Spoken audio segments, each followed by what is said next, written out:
I am sorry about this, guys. What a bummer.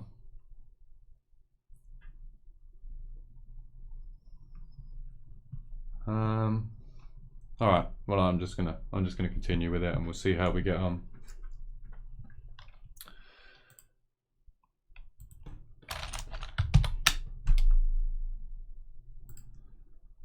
Shame. Okay. Let's program some drums up.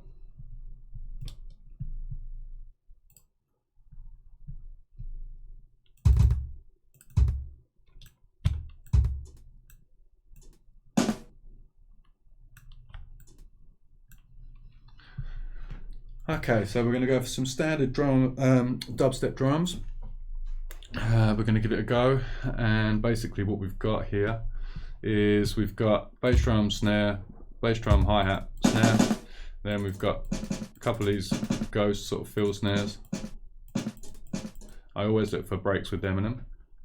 I always think they're quite handy, and they work well for these kind of style of things.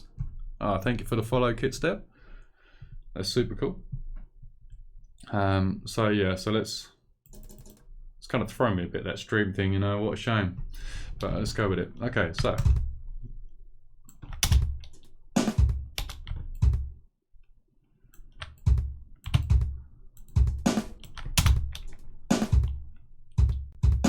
Cool. Okay, so let's.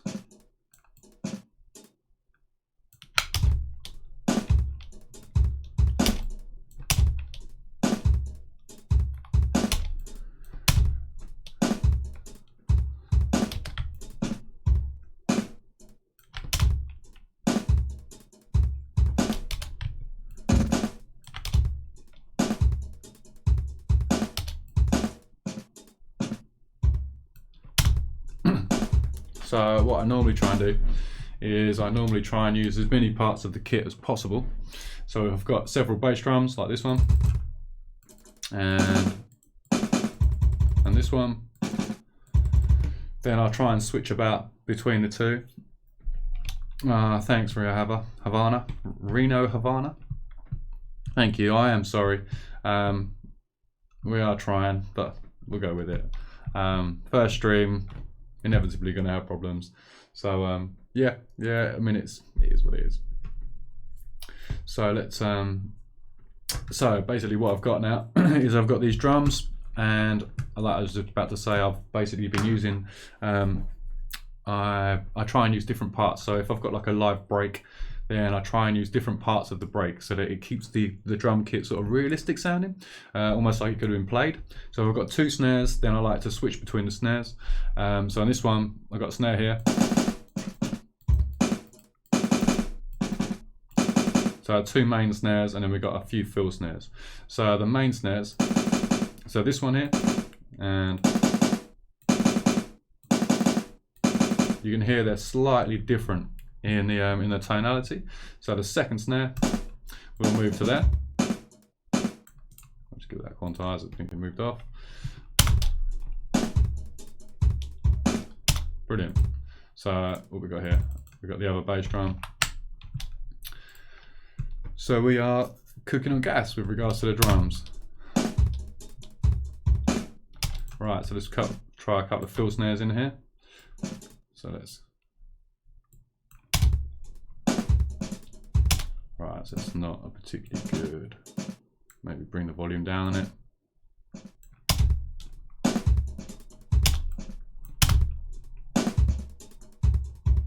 There we go.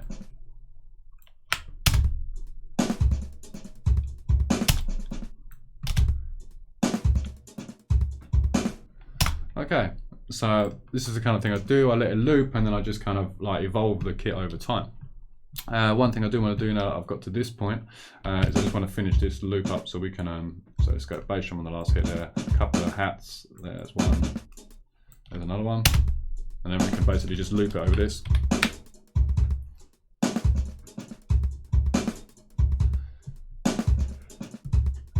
Cool, and then what we can do now is we can now start to play with the actual kit itself. So first things first,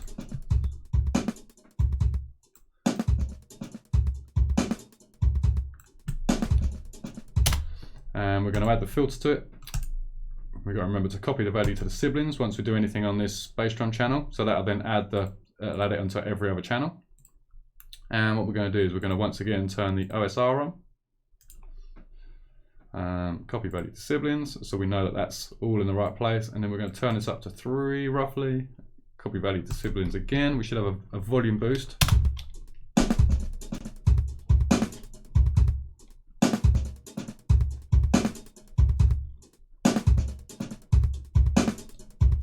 Nice. So we got some drums happening there. Give me 2 seconds and I will be right back.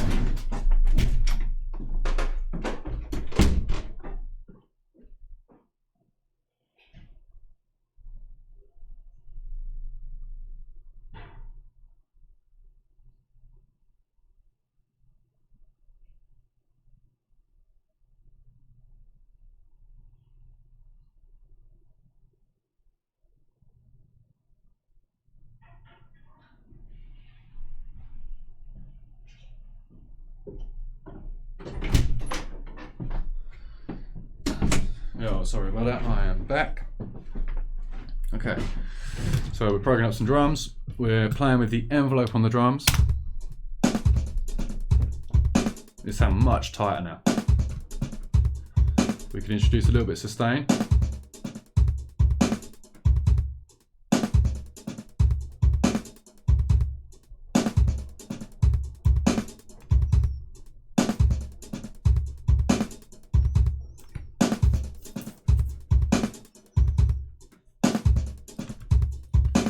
Cool. Right, and then the next thing we do is we find a snare that we like. Oh mate, I've just finished my coffee, dude. Rick knows me too well. And I'm holding control, I'm copying the snare now to the next available sort of key on the keyboard, which should be there. And what we're going to do now is we're going to add some reverb to this one. This one will be a bit of a bigger reverb than what we're going to put on the other kit, on the other parts. So here we go. So we've now got normal drums, and then so first thing we're going to do is bring down the dry wet, and then we'll take the sides down. Nice. Low cut. We'll just bring that down a touch there. That EQ really makes a difference, like the filtering on the reverb. Really nice. Okay.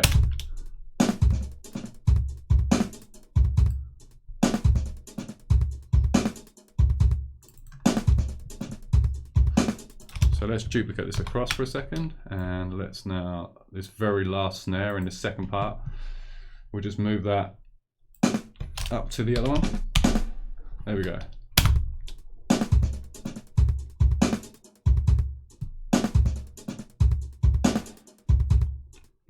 Nice. So what we're going to do now is we're going to go back to the process on the drums, and we know that this one here is now a new snare, and we've added a reverb onto the snare. So we come back to the original. Anything that goes after this bar here is going to apply to all of the drums. I'm probably teaching a lot of you to suck eggs here, but it's just, if I don't say it, then I'll regret it. And what we're going to put on there is we're now going to go for the, where are we? It is called Isotope Trash 2, which I bought a little while ago, and I got it really cheap, and this thing is just amazing. So I don't do presets on this unit. I only want a very slight bite on it. I don't want anything too heavy. So you can see it hasn't affected it yet. So we're going multiband on the drive, so we can control each part separately, and then we'll just give the low end a touch, and the top end,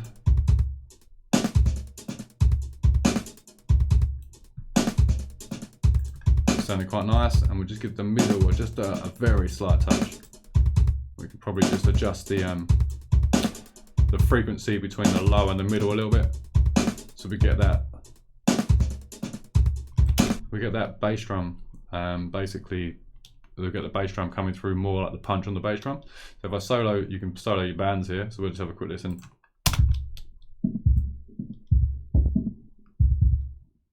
So we're starting to get the bottom end of the snare there, which is not ideal. It's not really what we want.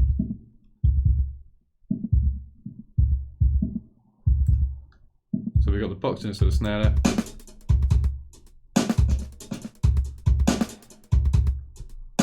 Which I think is quite nice. Solid it up a little bit. I'll bring the volume down these a touch here.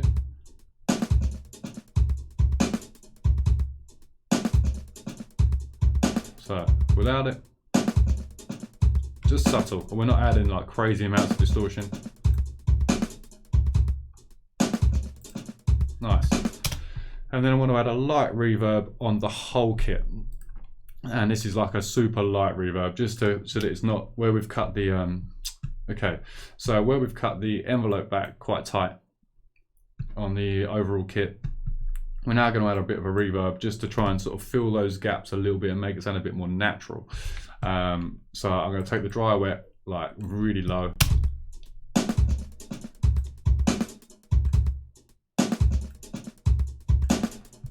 So we've still got that bigger reverb on that snare. So without it.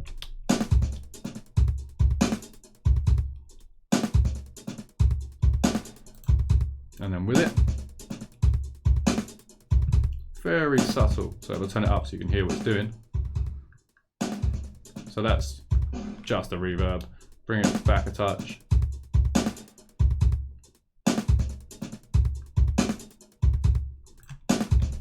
There we go. So let's see how this is sounding now with our tune. Let's get rid of the piano for the second.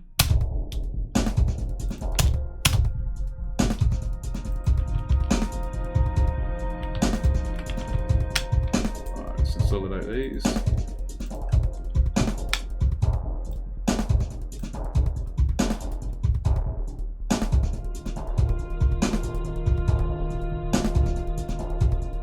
That's sounding alright. I mean, the mix is all over the place, obviously. We're not thinking about the mix too much at the moment.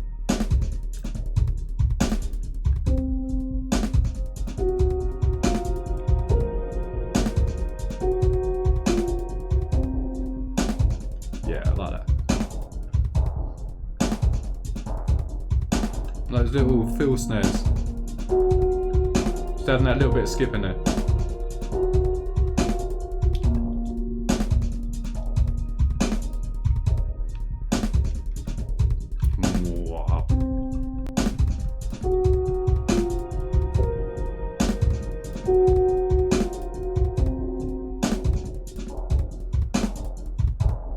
Really nice.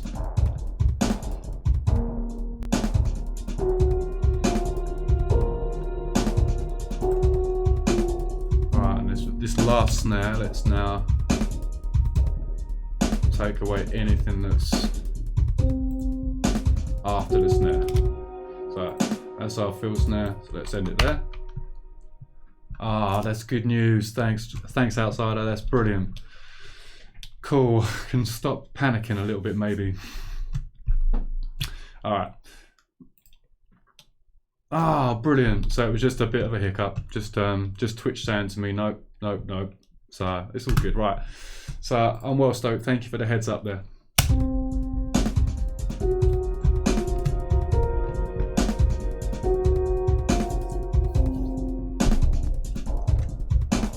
Obviously, if you guys have any questions about anything, then please just hit me up in the chat. It's absolutely no problems. I'm all up for sort of answering whatever I can.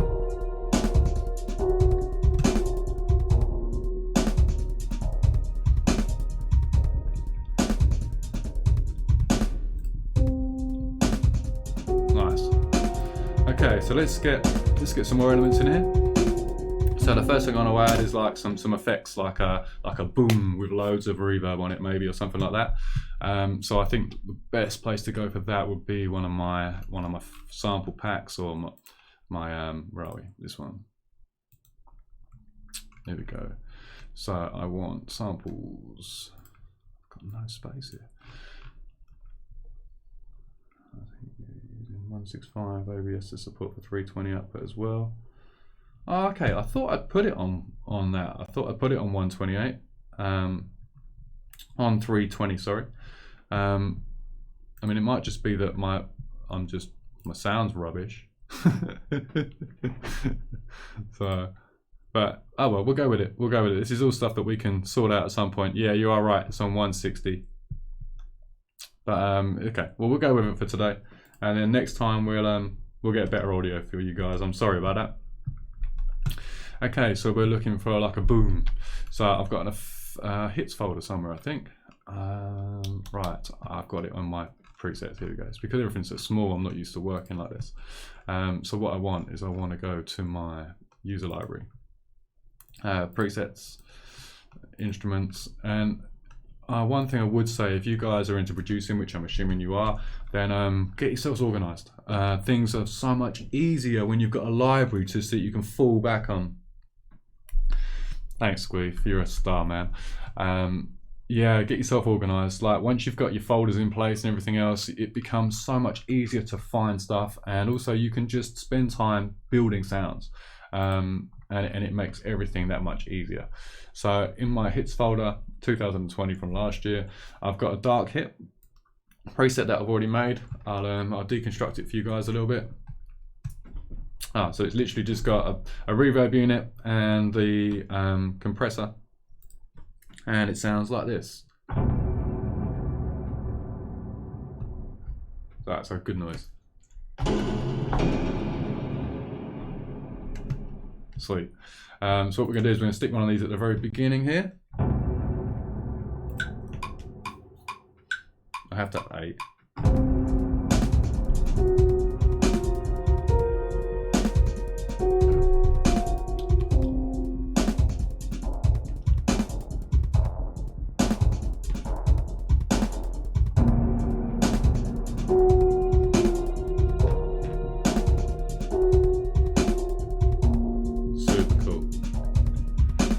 I love those hits, you know, they're super filmy. They just leave such a like an impact, you know. There's something really cool about them. So let's move this so that we're in the bar here. Right, let's just zoom in here. What's happened there? Okay, so we're good. Let's quantize this and crop the clip. There. Just adds that bit of atmosphere in there. It doesn't have to be loud. We can bring it down the volume.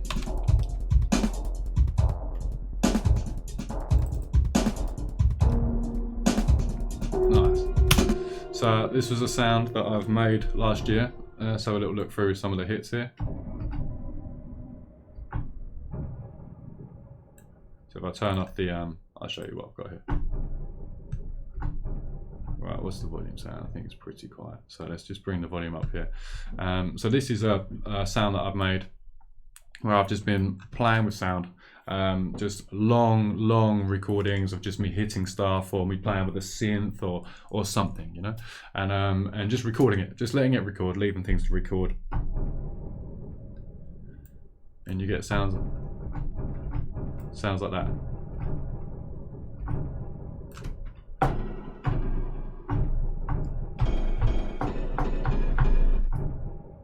Really nice, really nice.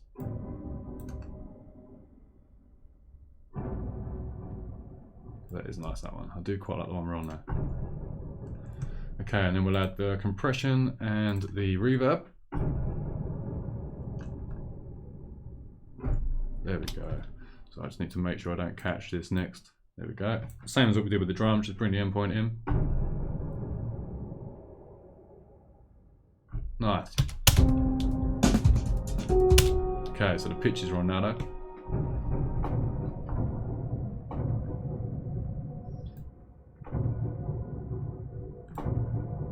So I need to bring this down 2 notes.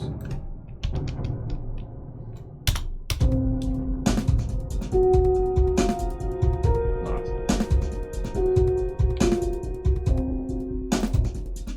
Try to bring it, tune it just down a little touch more.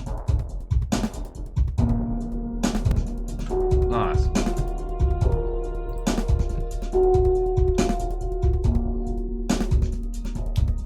So you can see there's nothing massively complicated in these processes. It's just processes. Processes upon processes. It's a shame that the stream kind of messed up initially, because that's kind of throwing me a little bit from what I'd kind of had in my head that we were going to do. But it's all good. We just go with it. We're just making sound. Okay. So what we're going to do now is we're going to grab. Where are we?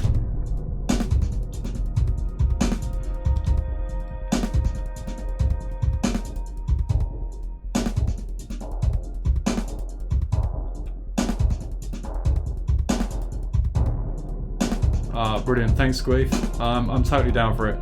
It'd be good to get it sorted out, you know. I'm hoping to do this quite regularly, a couple of times a week, 2-3 times a week.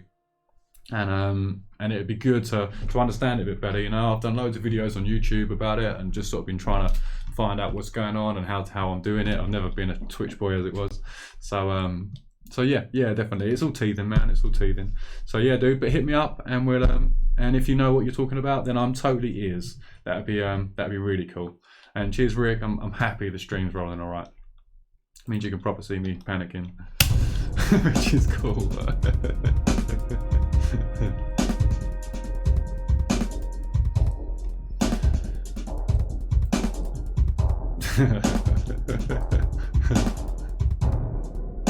Right.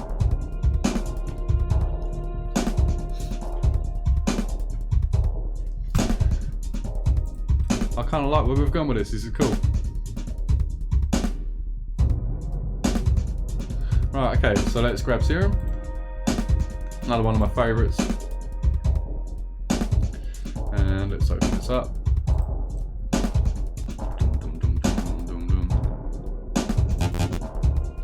Put him down.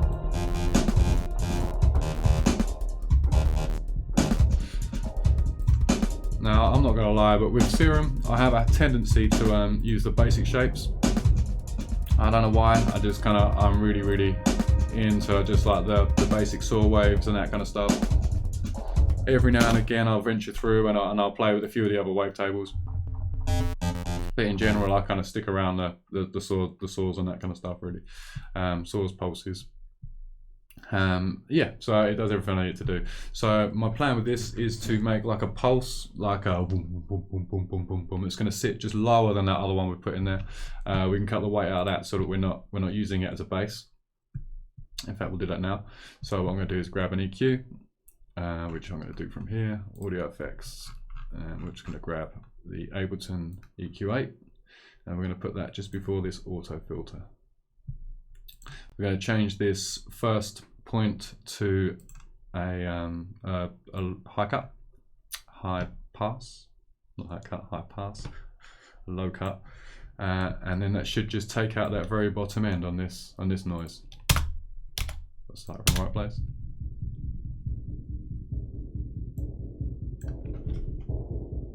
Can't feel it in the sub back.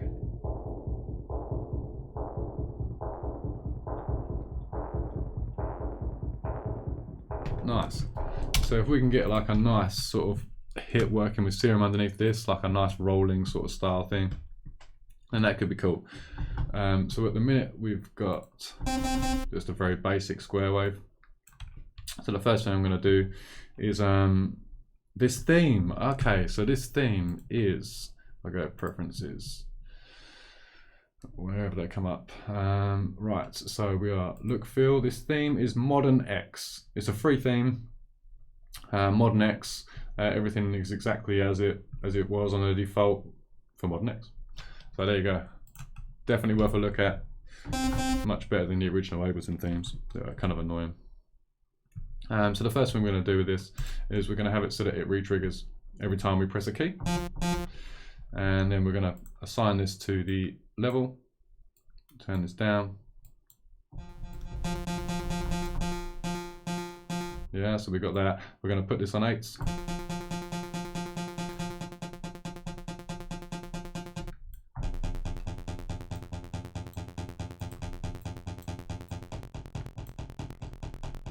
That'll be nice once we get that sorted. No worries, man. All good. Right, so the filter, we're going to do the same thing with, assign this to the cutoff. Bring the cutoff down.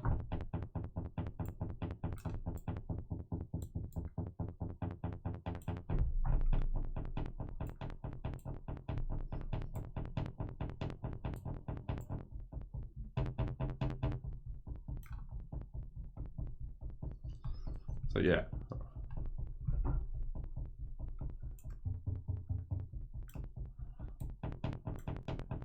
There's something about that saw, I love it. And then we literally give it just a touch of attack. And that hopefully then sorts out the clicking. We can also set up the envelope here, the amplitude envelope, bringing the sustain all the way down. In fact, we want to keep the sustain all the way up for this envelope because we've got this triggering over and over again. So we want the note, when we trigger the note, to stay full volume for as long as we hold the note down. So we can turn the decay up as well. And now we've got that constant volume for as long as we hold the key. Yeah, we've got no fluctuations at all. So next thing we'll do is we'll add some unison. And we'll bring the detune down. And the blend.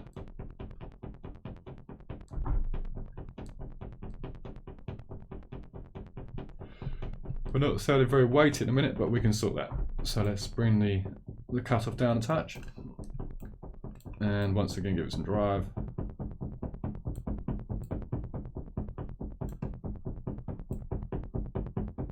I do apologise about the -6 dB, guys. But unfortunately, you're in the studio with me now, so this is how it works. So we can give this a little bit of low end on the gain here. And let's check out what frequency we're at. So if we come down to about 80 Hertz. And we'll put another filter on the end here, which will roll off the cutoff. It's a little bit woolly sounding, so that we can sort of play with this a bit more.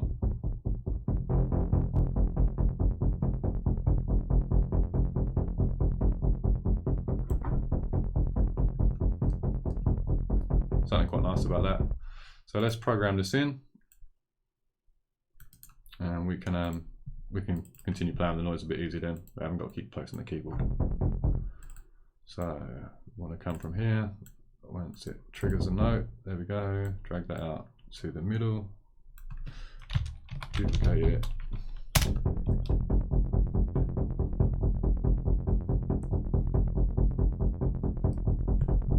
There we go. And then we should have then the drop the same as this one.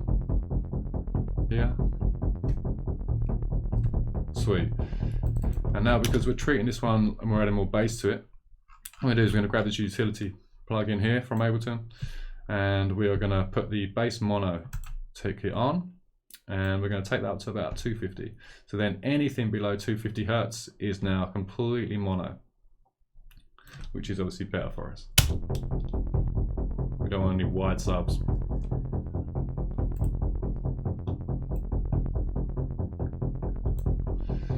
So we can now start to have a little look at this and have a little play some more.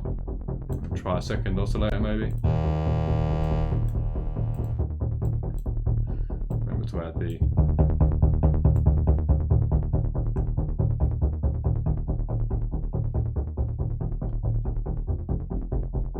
nice. But once again, just default wavetables.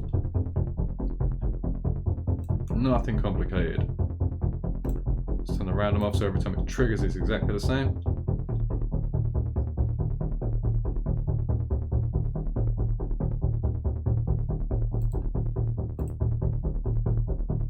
Just there.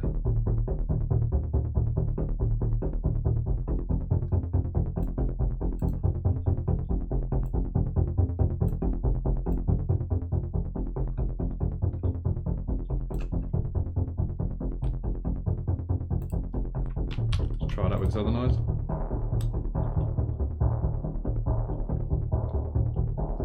Nice, yeah? You can also grab another filter on here. Grab the Ableton filter.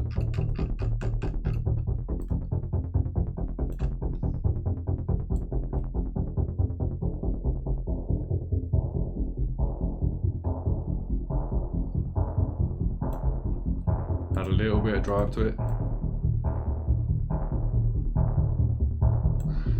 Utility will always go to the end of my chains. Because we're adding the mono here, this is now the last thing that I want to happen before it hits the master channel. Just in case anyone was interested.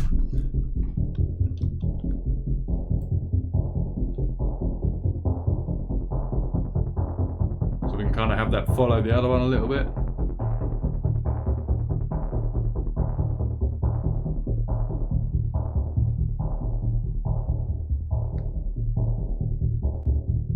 So we don't want to go a lot lower than there. So if we now open up the old the automation channels and we hit the oh yeah, no problems at all. I'll bang the automation on this and then I'll come back to channel 3 for you. No problems at all, Mehdi. So here we've got automation and it's the auto filter, which is here, and the frequency. So we're going to start it where it is there. We're going to have it come back to here at the end, and then in the middle here we're going to bring it up a little bit. So these two are now, I'll come back to this channel here. I'll solo this for you. So I've programmed in 8th notes, start on F, going down to D sharp. This is on the ME80 on here. We had a little adjust of a few bits and pieces with regards to the bass drum preset. So we just adjusted the envelopes really, and the resonance. And we didn't have the unison on, so they haven't got the unison on that. Then we've got EQ8, which has taken the weight out of it. We've got auto filter, which is on the automation. If I turn to here, we'll do the same sort of thing happening on both the filters. We've got compression on here, so it's just a touch of compression and volume control really. And then we've got reverb, which isn't a lot of reverb, sort of 17% wet. And like all the size up, all the stereo up, because I want it to be sort of still quite big, but with not a lot of time. So if I solo these two again, we've now got the low end for this noise. So we've got like the double up.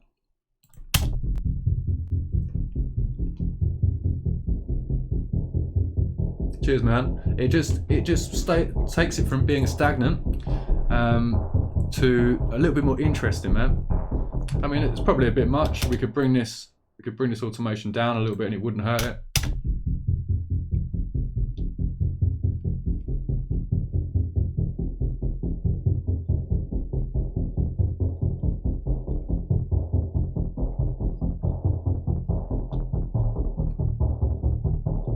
Nice.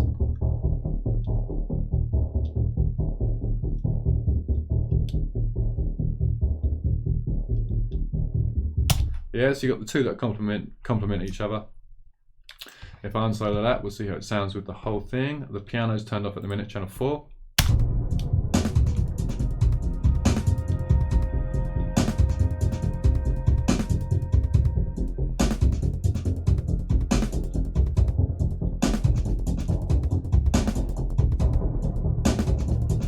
Yeah, definitely.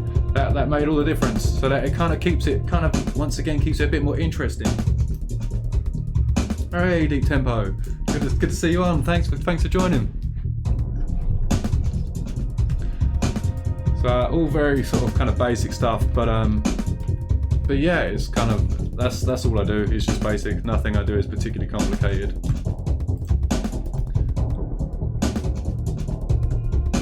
Got a dark hit in there, which is nice. Bring that up a little bit on the volume.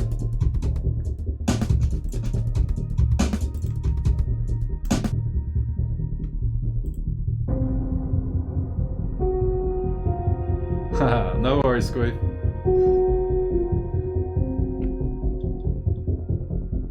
Really nice atmosphere without the drums, you know.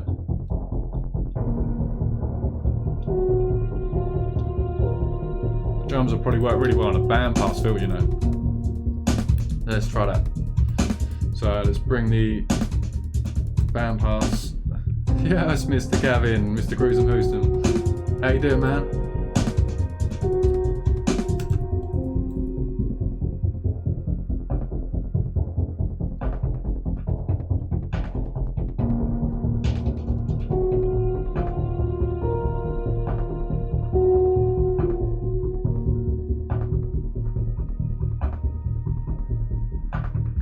Nice.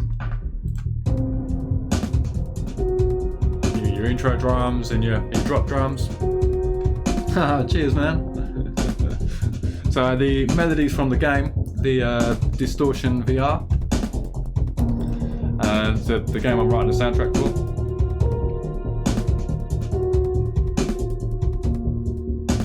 I know Jeff was in the chat.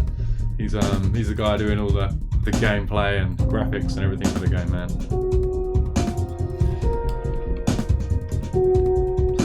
Thanks, Gav. Okay, so let's have a little look here.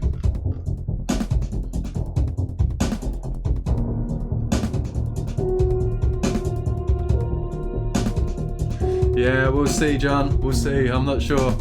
We'll see what happens with it. I know we definitely plan to release it as soon as the game comes out. So, yeah, man, we'll see what happens. It'd be nice to get a wider release on it. But to be fair, a lot of the tracks aren't sort of, they're more sort of listeners, I think, and thinkers rather than sort of dance floor sort of style tunes. But yeah, no, it's all good. It's all good. Listen, I've got to go and have a pee. I'll be back in literally 2 seconds. Sorry, guys.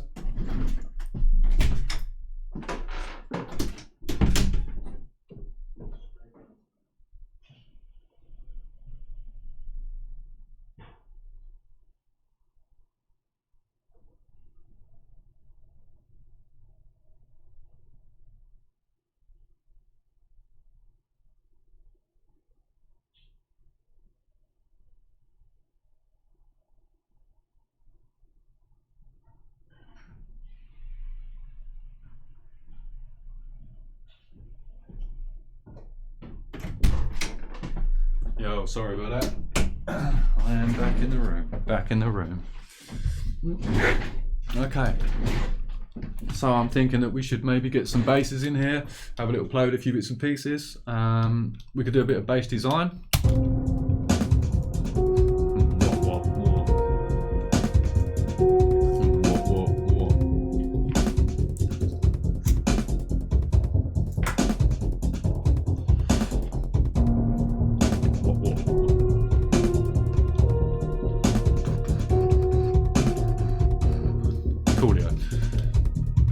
Okay, so I know that I've got, let's have a little look. I'm not sure, man.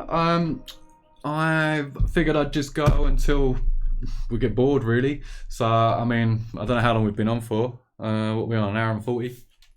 Maybe 2 hours, 2 and a bit hours or something, I reckon. Yeah, I mean, if the connection's stable now, then yeah, we'll go with it. We had problems with the first part, and I'm sorry about that, guys, but yeah, we'll go with it for a time.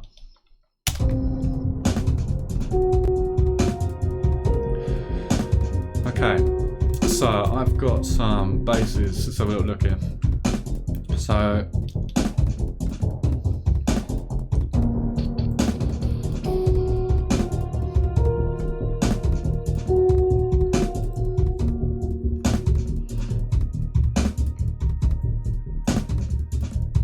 hey, thanks, Jeff.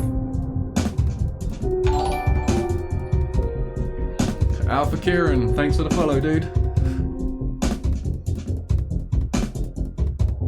It's good news. Cheers, Deep Tempo. Thanks, man. It's good. It's good news because that was horrible initially. Thanks, man. Cheers for the follow. Okay, so now do we go? Let's go neutron basses. So I know these are preset.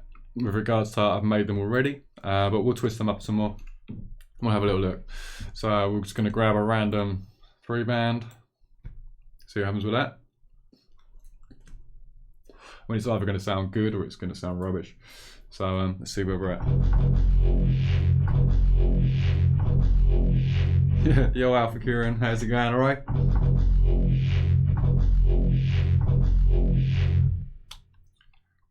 I don't even know what that means. Do you know if you embed VODs on Twitch? If I enabled VODs on Twitch, I don't know what that means, Squeef. I'm sorry, dude. Like I am super fresh behind the ears with this Twitch thing. I've watched a couple of streams and I've literally played a couple of DJ sets on other people's streams, but that's it. That's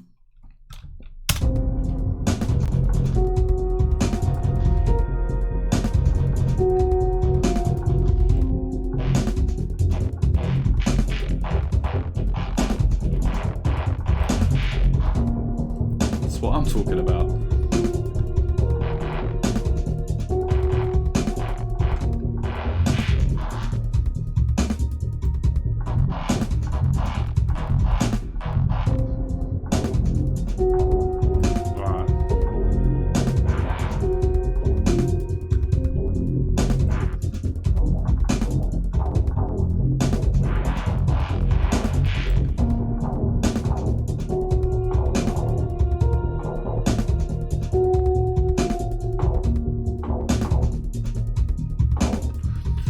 when I first get my mid-range basses in, I twist up some Reese's. I'm sure you guys have all seen a few of my tutorials on that kind of stuff, which we'll run through at some point. And basically I twist them up, I get these long notes out of it. If I just turn this off here, it will play differently. So if I hold a note on, you can get to see, go back to the sample page. So this is basically a Reese that's been put through contact with a 3-band EQ with LFOs on each of the bands, and it's just played with until I got to something that I thought was evolving over the length of the Reese and different. So I could take the start point throughout the whole thing, and we'd get loads of different basses.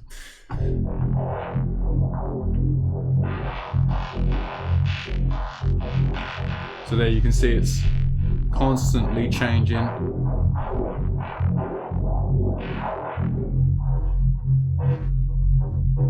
You know, I'm obviously changing things as I'm recording it.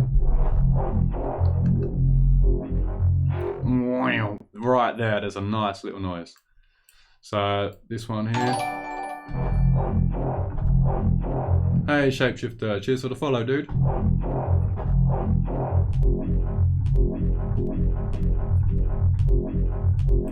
Right, so we've got that little click at the beginning. So what we'll do is we'll come to the attack envelope and the amplifier envelope.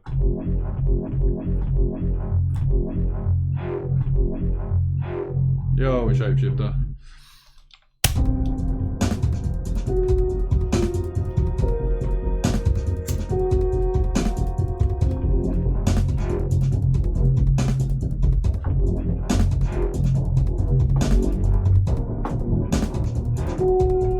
See, once you get a couple of little bits, you start playing around, literally just adjusting that start point till you find something you're happy with.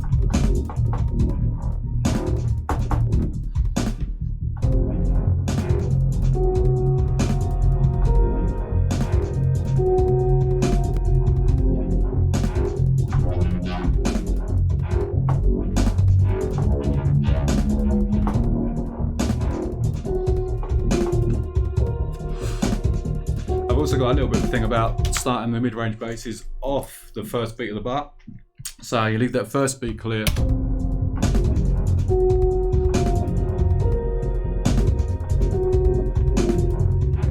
Right, we need to take this forward a bit.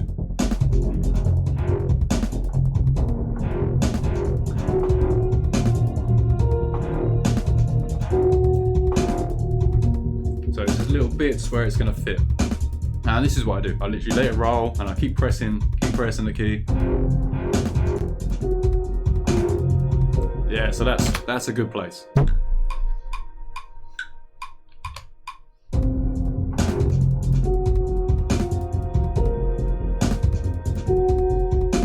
then again.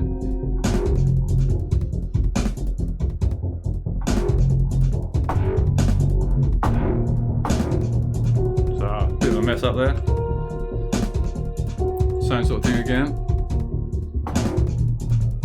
Yeah, I plan to leave the stream up for a few days, and I'm also going to start, once they start to disappear from Twitch, I'm going to put them onto YouTube so that they're available. You know, that's the plan. Start building the 2 channels, hopefully.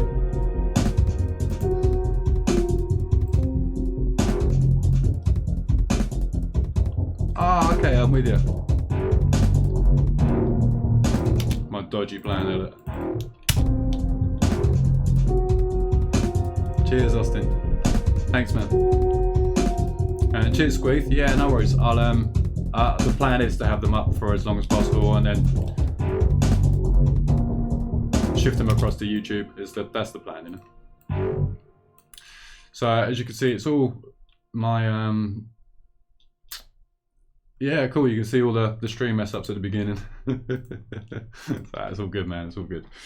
So my whole evolution with the mid-range basses over the tracks, it's just playing. It's just adding a bit here and here, adding a bit in there, taking this bit out, adding this bit in here, adding that bit in there. That for me is how it works. Seems to work quite nicely.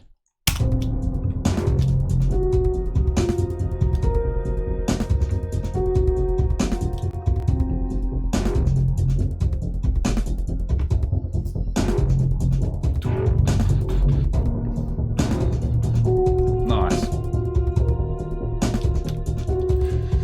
good thing about working like this with the basses is that we can now grab this preset and we can basically move it onto another channel, and we've got the same texture.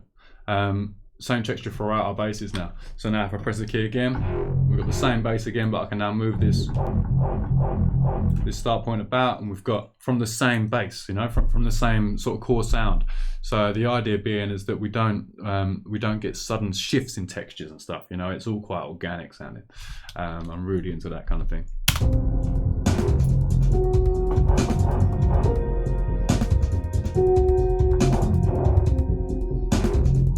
Yeah, so the way they just sort of, they kind of mix. To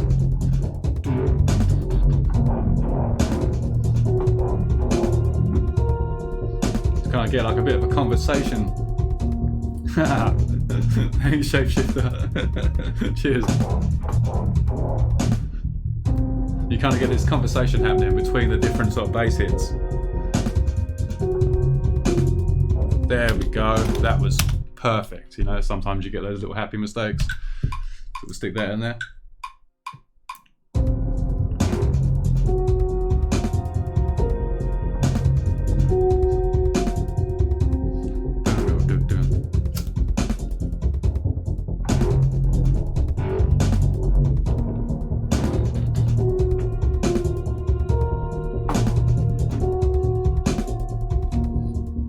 And we're just building.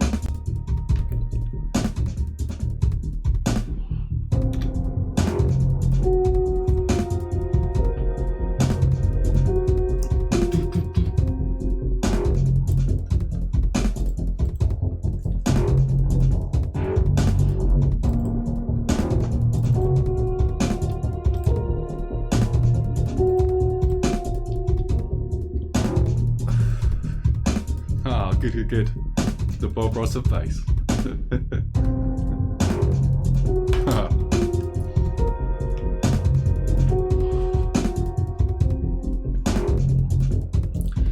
Okay, then once again, we'll do the same thing again. We'll grab this channel that I've made, and we will copy this across to another channel.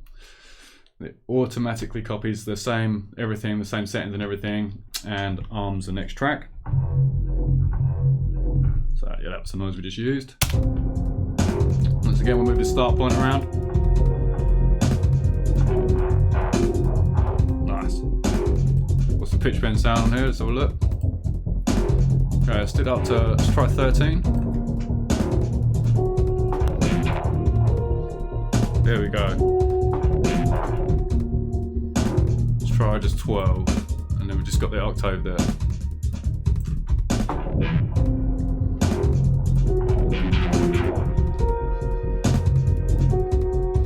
Yeah, you see how that's kind of just evolving with that pitch bend. Nice.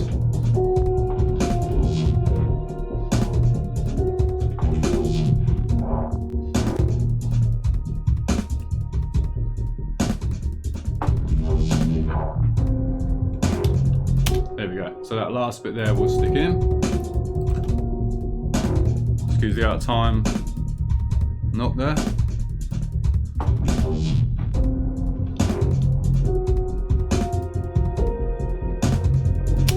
Yeah, man. I mean, I can go back over the trash 2 thing quickly. I mean, I went over the trash 2 with the drums. So here's very basic. It was only a very basic usage of it. And basically what I did was I stick the multi-band on, and I selected the first band, just gave it a very slight touch, a very slight boost. Yeah. I then went to number 2, did exactly the same thing, and pretty much the same thing with number 3. So that basically all it's doing is just giving that drum kit just a slight bite.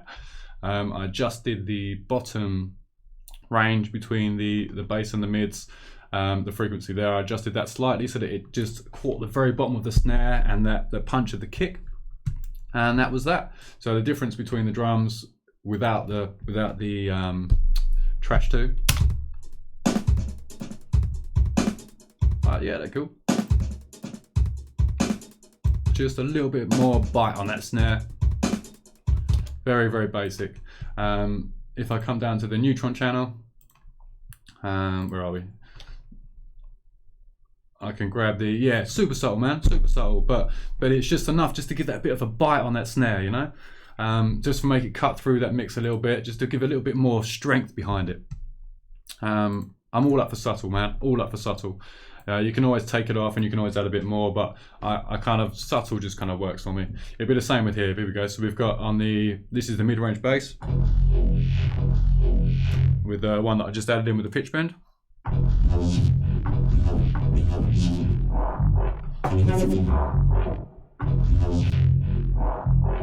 Yeah, so just nice, easy, just start point there.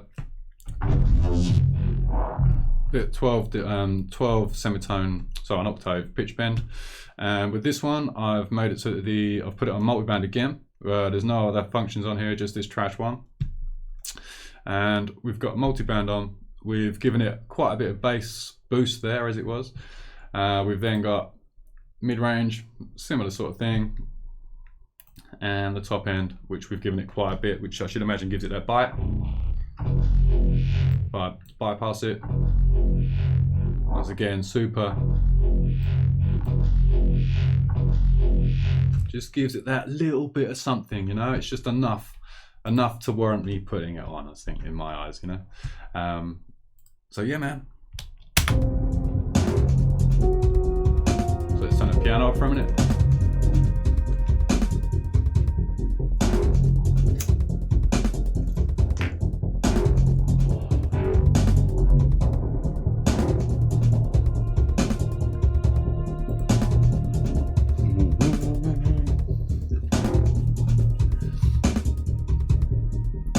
So yeah, man, it sounded good.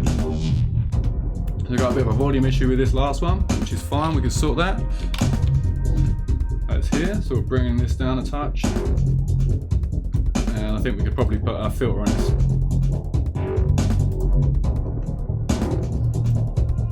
Just a slight.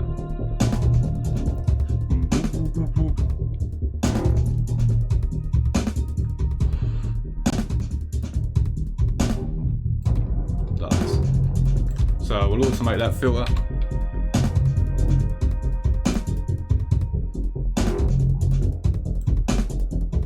So let's grab the frequency amount. There we go.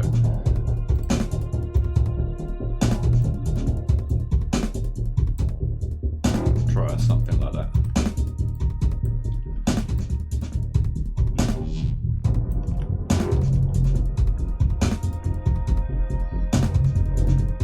Oh, nice. I might need to check out. I've never even clicked on the convolution mode on the drums, on the Trash 2, sorry. So definitely something I'll be checking out. I'm all ears with regards to anyone got any tips and tricks for me. You see I'm doing something and you're like, why are you doing that so backwards? Man, this is, you know, this is my honest workflow. Sweet. So let's grab this same thing again and let's start adding some more. I mean, if this one doesn't work, then we'll change it to another bass and we'll start getting some other ideas around what we've got.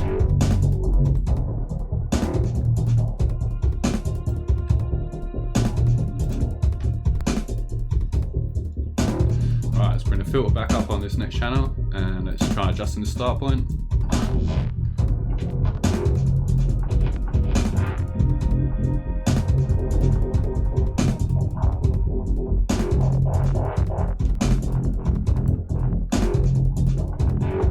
Nice.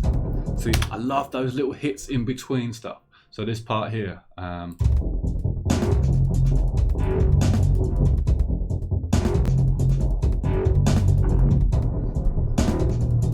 just get that little hit in between. It's totally hearing a pitch bend here.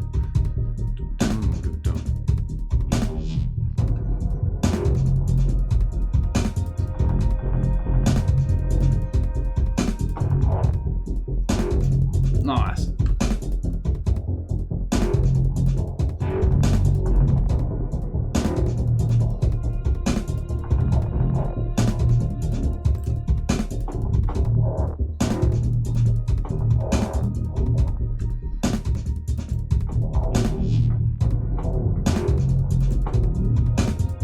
just before this hit at the end here was a nice point.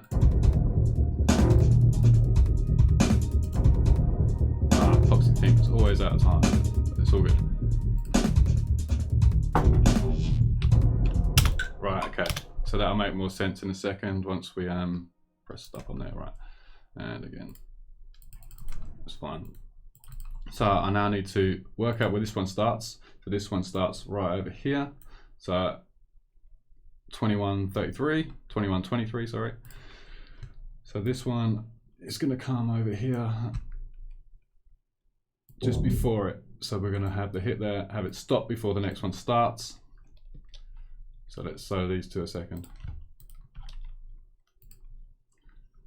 Here we go. Yeah, the VCV rack I was thinking about doing, because we've got I've recently been using that with my Neutron and using the two together, and that's really cool. That you get some really interesting bits out of that. I'm in love with VCV rack. It's so good. It's so good, and for free, it's brilliant. If you haven't, then definitely buy that host plugin. There we go. So just a very subtle hit before that pitch bend. But yeah, definitely check out that host plugin. It means you can put all your VST plugins as sources. So you can use, say, the Dark Zebra for pads, and then you can add all the VCV bits on after that. So yeah, that's definitely, I would 100% check that out. The host, I think it's only about $10 or something. It's not a lot of money. Well worth a look at. Well worth a look at.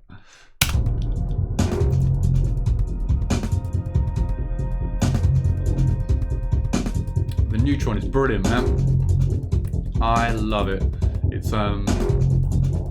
It was complicated initially for me because I'd never had anything with the patch bay on it. So but it was just, that for me was fun. And I just wanted to plug leads in everywhere and just see how many leads I could get in it and just make these obscure sort of style patches. But actually, the more I've used it, the less leads I use. It's quite interesting, definitely. I think if I had more outboard gear with regards to synths and Eurorack sort of style bits, then I'd use it a lot more with the patching. Then you leering drums or not? I don't understand, matey, I'm sorry. What's leering drums?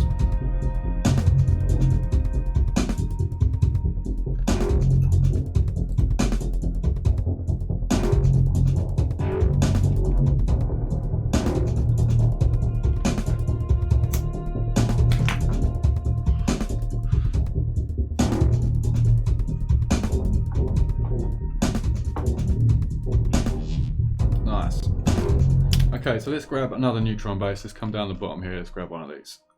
As you can see, they're all named similarly, so I don't actually have a clue which is which and what is what. But they're all from the same batch, so I know that they're all usable. Like that, which might be a little aggressive for this, to be fair. But let's check it out.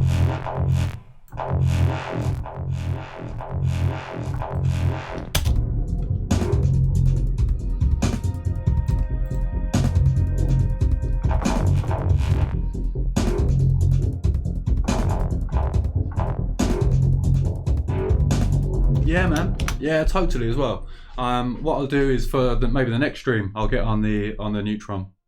But I make a lot of core noises in it, just those really basic sort of style shapy core noises.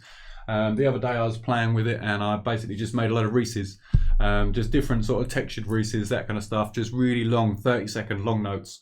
And with the Neutron, luckily enough, you can get it to kind of evolve over time. So it gives me something more interesting than to put into Contact to process with the 3 bands. But next stream, we'll do that next stream. We'll get the Neutron on the go and we'll start from scratch with a few basses, and we'll go in that sense.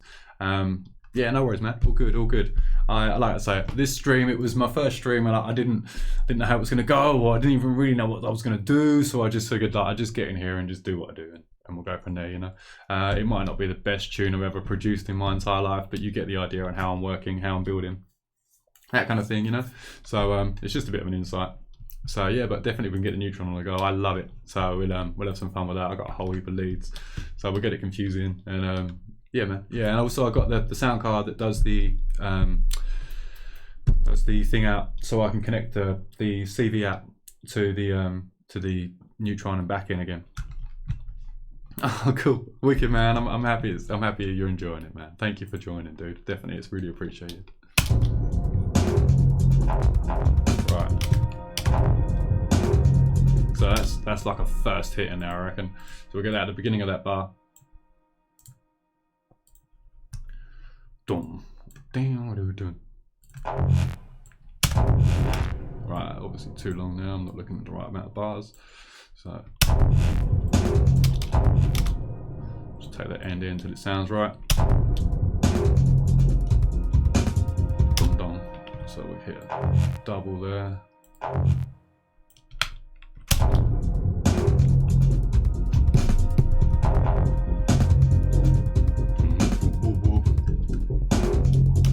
Cool, and then we'll grab that, we'll duplicate that across again.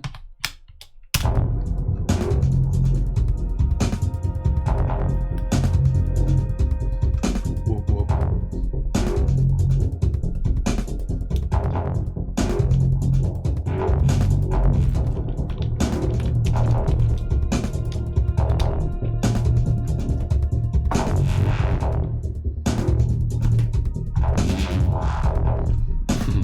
I love all that, man. So the MIDI set up to 13, so we'll change that back down to 12, so we just get the octave. I default to 13 normally because that's my old drum and bass, a heart sort of style.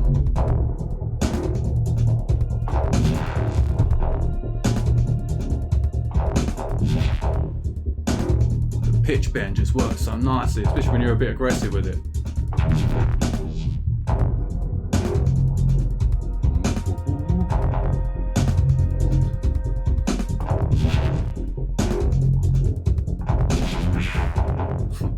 Maybe a bit Toy Town at the top there. Let's try the start point. Just duplicate it across.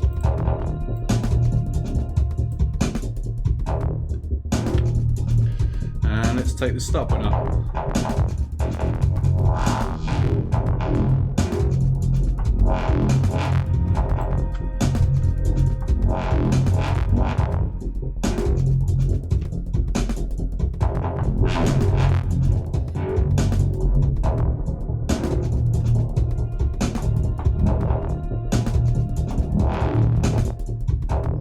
Super loud on it, but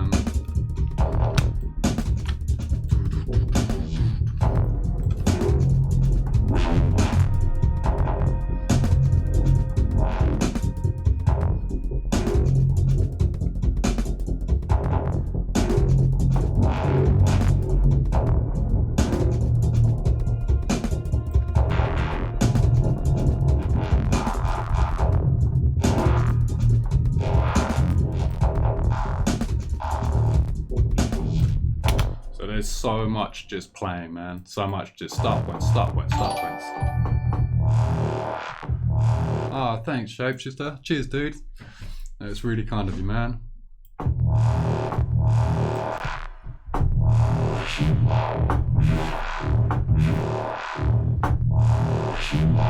So that's the ones where we let it play initially.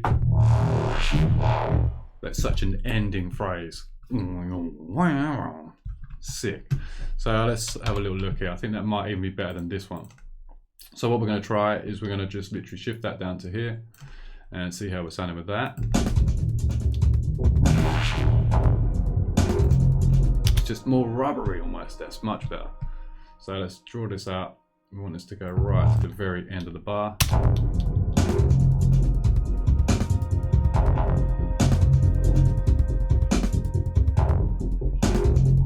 Yeah, doesn't it, Justin?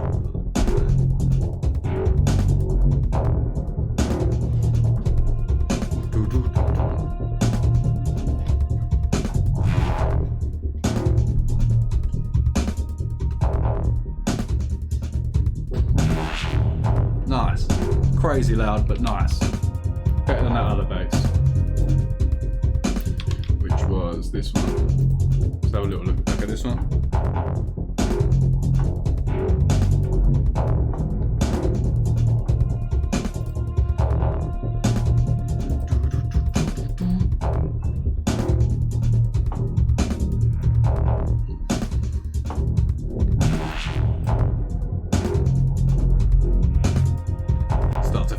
those gaps.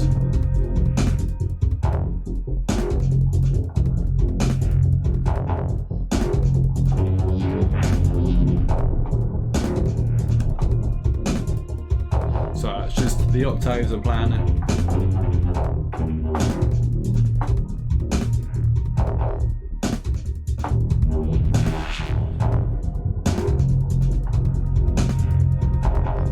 Nice. So that's, I'm sold on that part there. So let's let's come back to the other page. Can't keep looking at them on it where it normally is.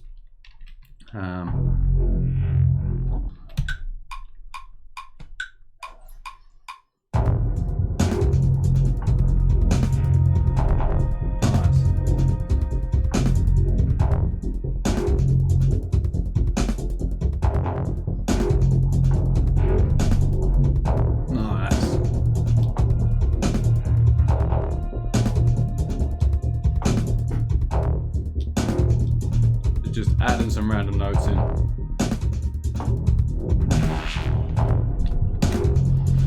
And that way then we can then take bits that we don't like out. Right, we've got some sort of filter on this. Let's have a little look.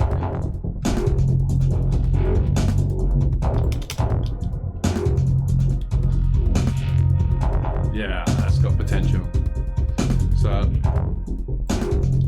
let's get this envelope on the go, this filter envelope. I'm going to bang the filter envelope all the way up. We're going to give it quite a bit of attack. I mean, I think that's too much attack maybe, but we'll try that. We'll give it a small amount of positive movement.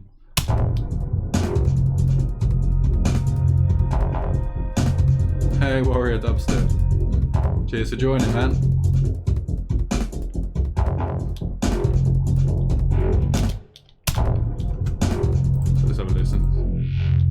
There we go. So it starts off with the filter low and then it just opens out over time. Nice. Yeah, so we just get that little grit at the end of it.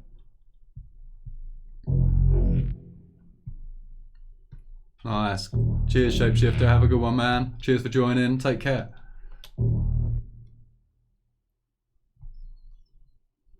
So yeah, that's sounding all right. So we'll just give that a quick little quantize.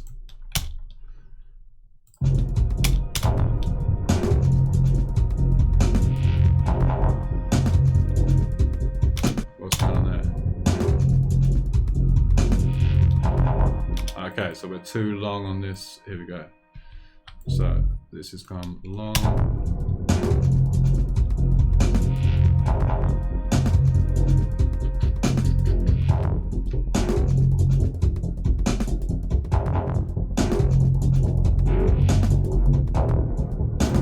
So we've got an overlap going on here.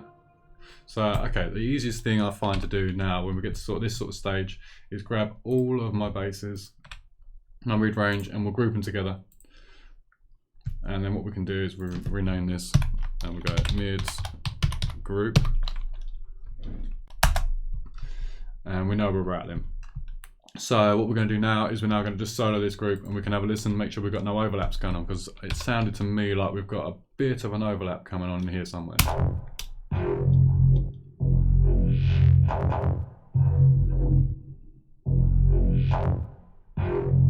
So far so good.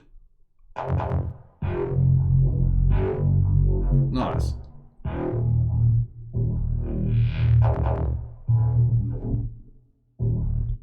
Nice, I even like the noise on top of that other bass there.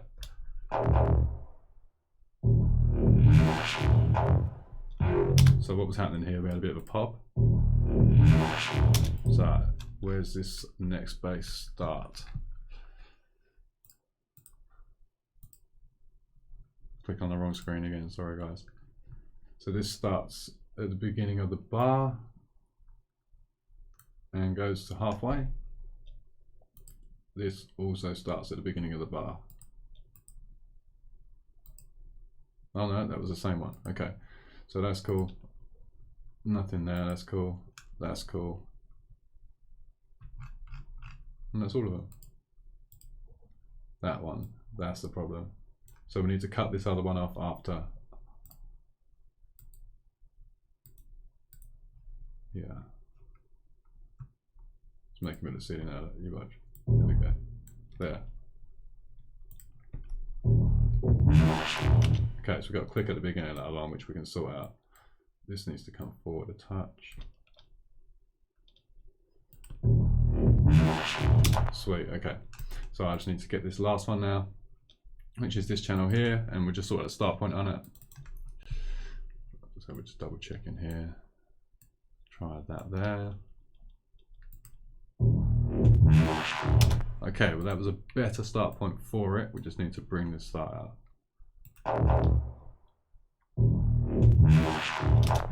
Yeah, definitely. I'm just being lazy, John. See, I'm just being lazy. There, so we can see what's going on where. And it's got this cool new function up here as well now. This height and width. I noticed that the other day. It's brilliant. It just makes your arrangement kind of fit in place, and you can see everything. It's super handy. So yes, definitely. So it's just this last space. We need to find out where the click is on this. Okay, so it's this one here. Let's just give that a little bit of a tack.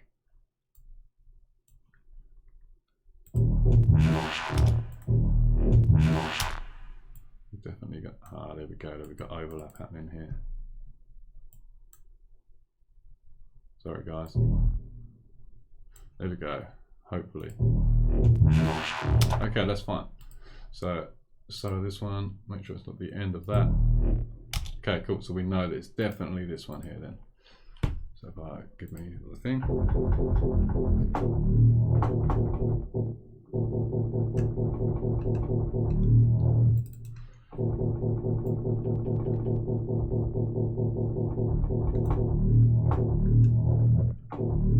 Just double check this last one as well.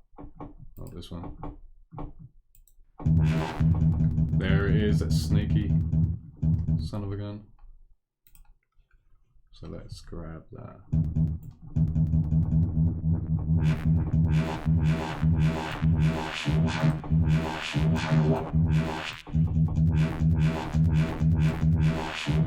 It's just actually a bit of the drive, but that's fine. Okay, so we're now cooking on gas.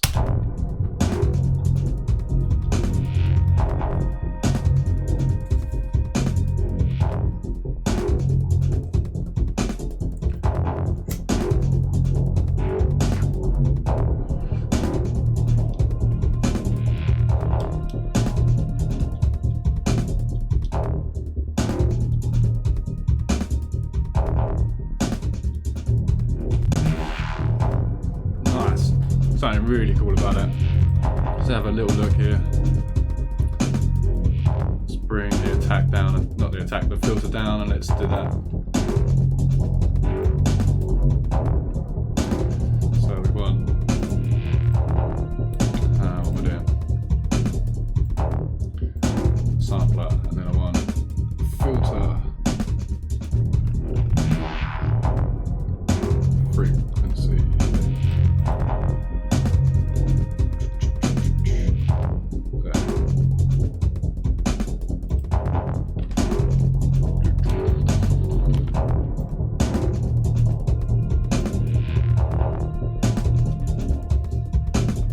Should then tie that in quite nicely.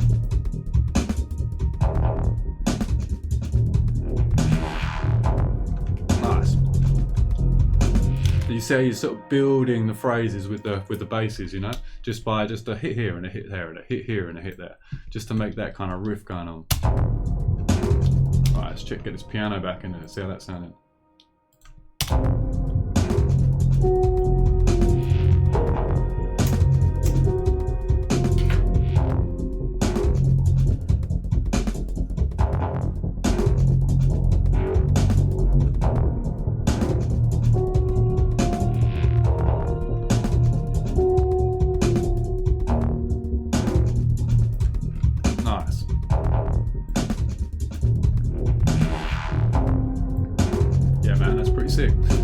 Alright, so I can now hear some sort of open hats.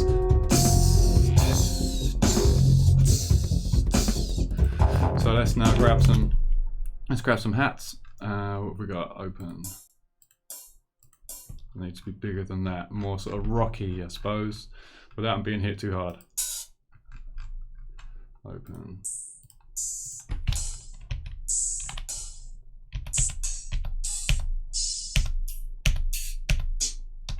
Wow, I've got some of the worst hats ever. Okay, that'll probably do. So let's grab, we'll just stick it in a sampler because then we can pitch it about.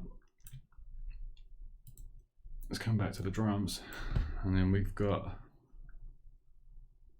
there's not, let's just double click on that then. There we go. There we go. Yeah, nice. Yeah, I got a tight ride bell, we can have a look at that. I've got a nice one that I used to use with my drum and bass. And yeah, that's super harsh, that hat. So we need to sort that out a little bit. What have we got here? Low pass, release, tune level. Yeah, I think I'm not feeling that. This, okay, let's just search. Dope to see more members of No Town on stream. Welcome to Twitch. Cheers, Kitstep. Thank you, man. Definitely. We actually spoke earlier on about us all having a bit of an evening chat and chilling with everyone. So we think that could be quite cool. Ah, definitely. Okay, so if I go to my old, where are we? My old drum and bass. So that is here somewhere. Here, samples. So this is some of my old drum and bass. And my favorite, this is my favorite drum, my favorite ride cymbal. I go to my drums folder and then my percussion folder. We should have ride there. It's just a nice ride and it sits in the background really nice. No open hats there. It's a nice hat as well. But that's a nice ride. So let's bang it in the sampler. That's what we'll do. So we'll go instruments, sampler, grab that in there. We'll come back to here, grab that ride, shove that in there. And the reason I put it in the sampler once again is because I can now pitch it across the keyboard. You can hear how old it is because you get a whistle when you go really low. There. Sweet. That's a good call there, man. That's a good call. But this one is lovely reversed as well. Really nice ride cymbal. Once again, best interpolation. That way, if we do pitch it, we're going to get the best quality out of it. First thing I want to do is I want to give it some release.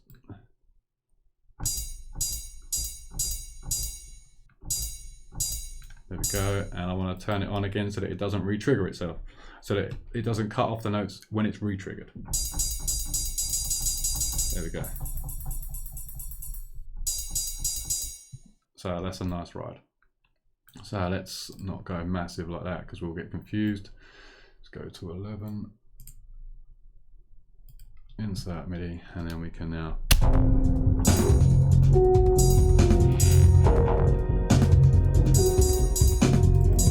we're on 8. This is good. So we get a bit of a rhythm going on.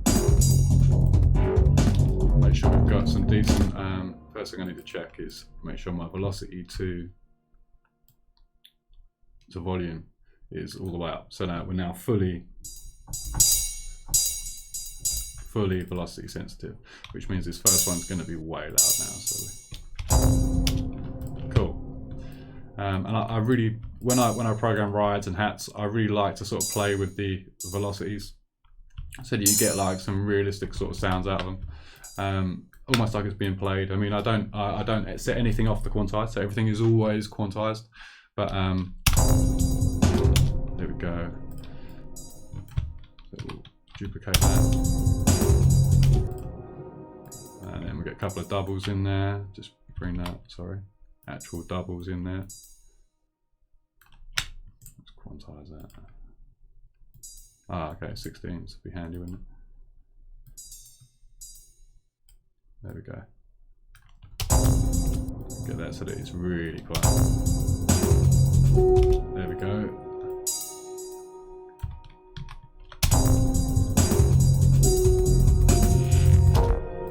Right, I'm going to switch these two around so that the velocity doesn't start on the accent isn't on the first beat.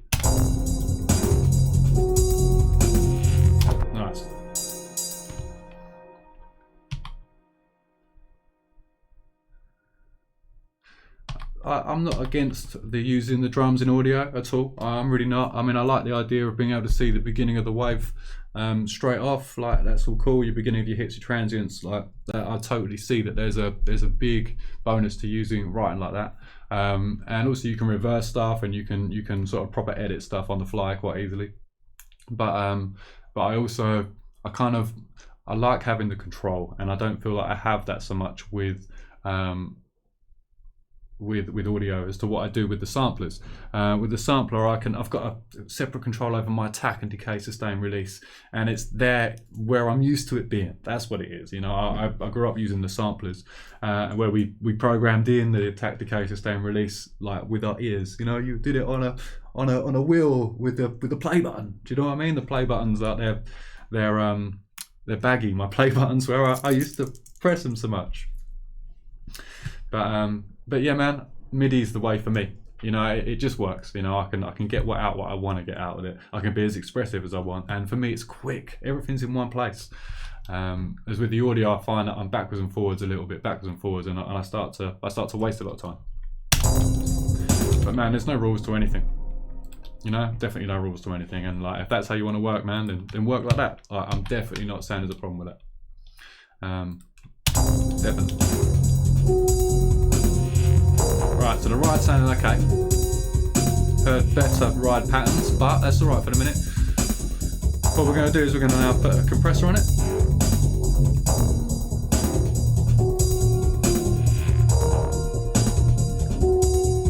And that's not a compressor.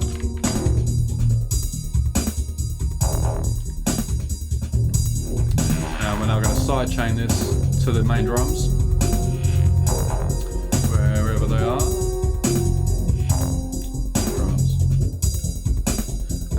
Hard.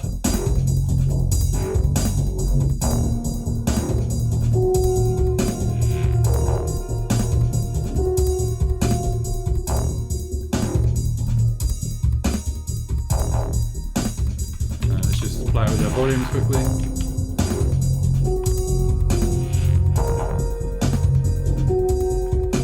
Right, let's move this over nearer the drums. It's going to make our life a bit easier.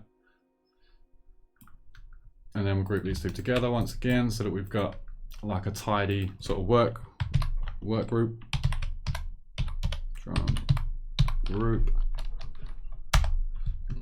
and now we can solo these together.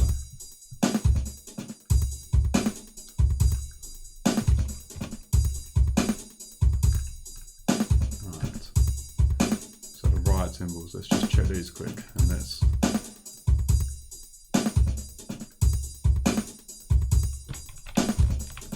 Consolidate them.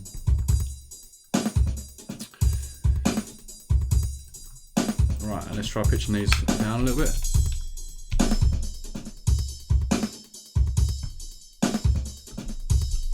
Like way loud.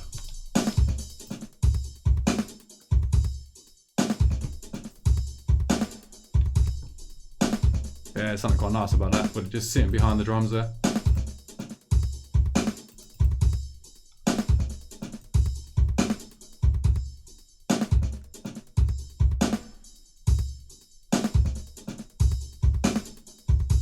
Right, let's add a bit of reverb to them. Where are we?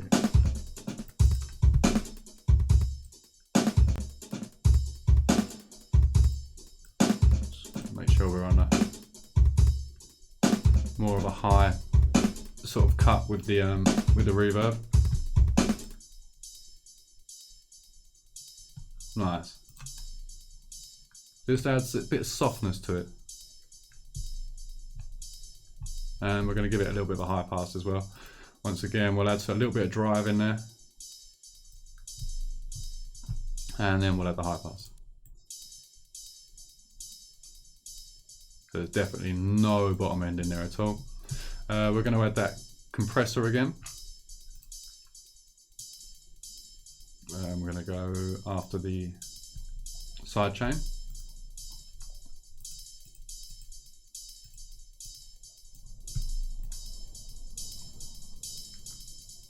It just seems to just give it a little bit of body, maybe, you know?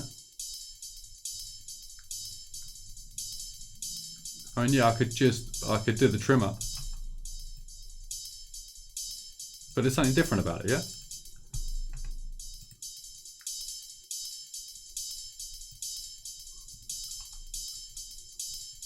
Nice. And then let's drop the volume on this.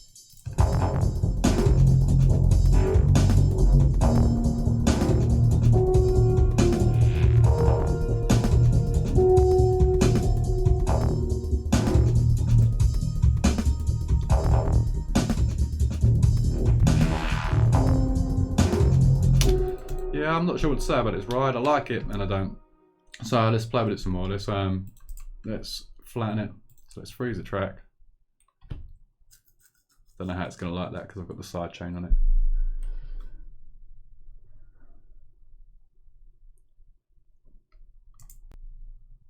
Flatten. Okay, flattened it. I'm surprised, but it did. So there's our audio.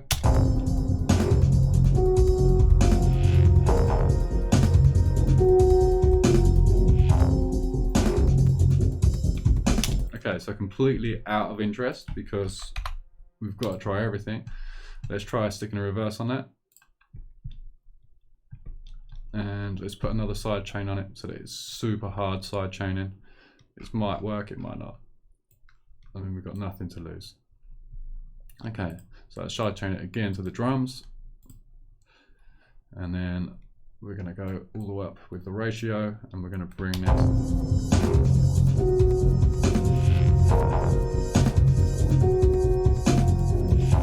Right, there's something I like about it. So let's now just adjust this around a little bit.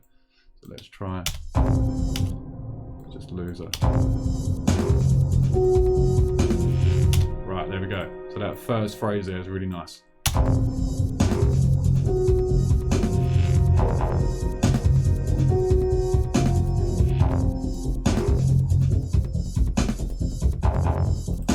Once again, still too loud. Just wants to be an effect in the background when it's like that.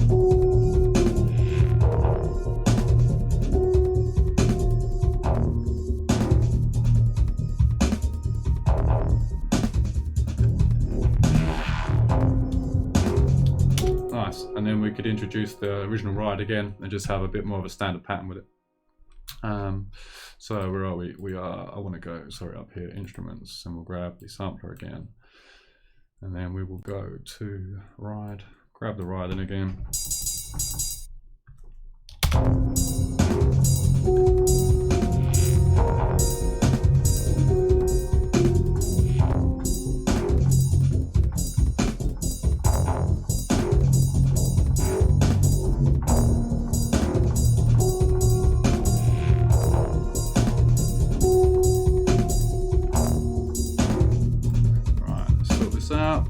So that it's not re-triggering. Let's get it so that it's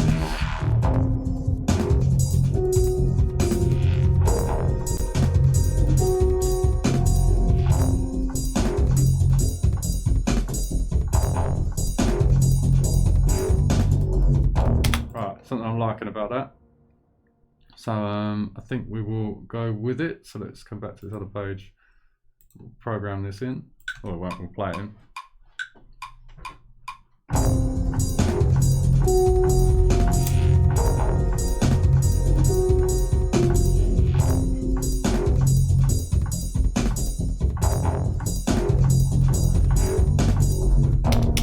Alright, that'll do us.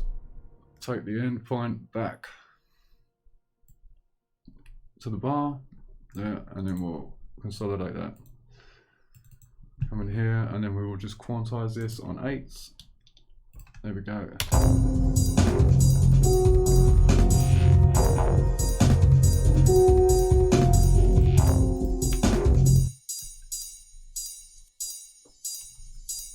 Something quite cool about that.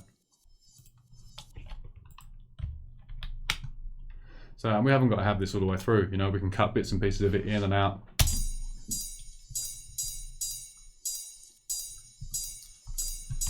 We could even have it so that it's turn the automation off so that it fades in.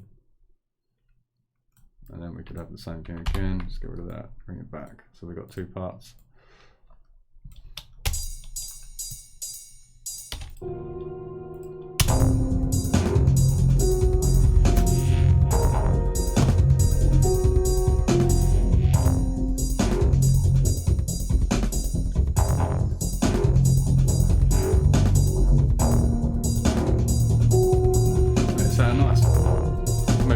reverb on this.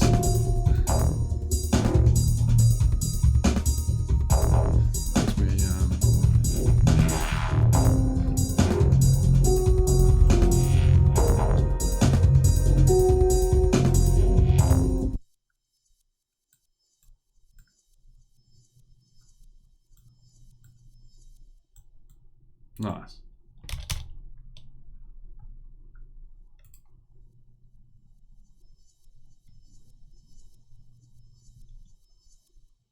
Nice. Potential. Massive potential.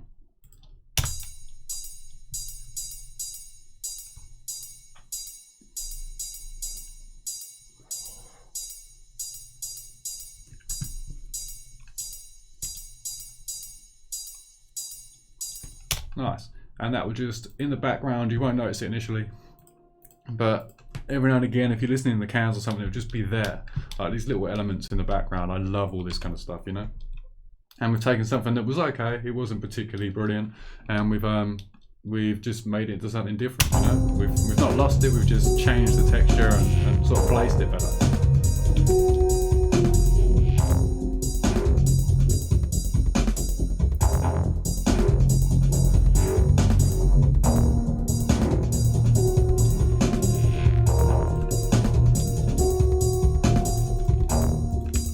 Consolidate those two, and let's try some different pitches on this. I'm not sure what to say about it again.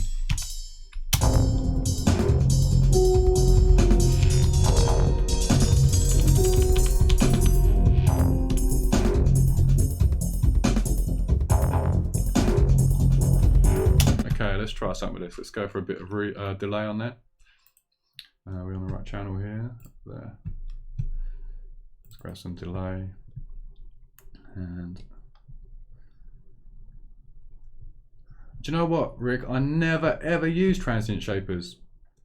I wouldn't even really know where to start with it, if I'm totally on with you. I just don't use them. I never have done. But there you go. So without the delay, it's cool. And then with the delay,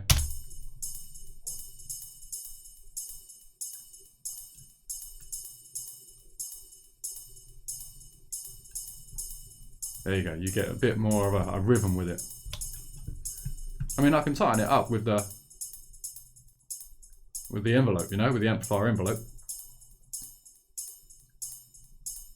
That's actually probably a bit nicer.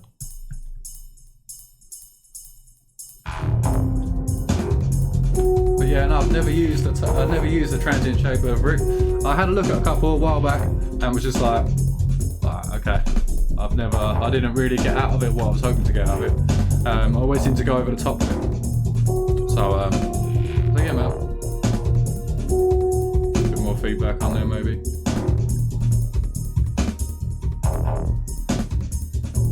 Yeah, definitely. I think it just adds that sort of really short attack and short decay on it, yeah? So you kind of just get that crack, rather than it being the playthrough of the entire one shot, if you see what I'm saying.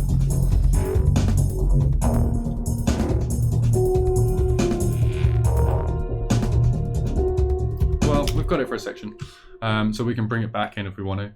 There was that nice hat in there. So I quite like that. So let's chuck that in just on the first channel. I'm assuming that's going to be 172 or 170, 172. So I mean, luckily enough, it's Ableton. So Ableton times everything up for us and quite nicely.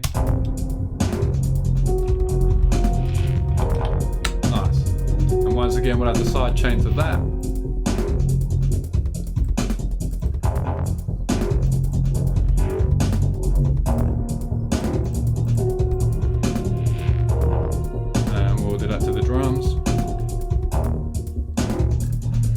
Turn the ratio all the way up.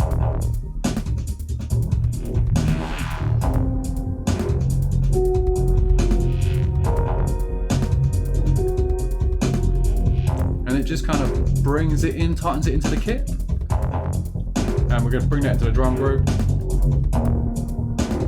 Solo the two together.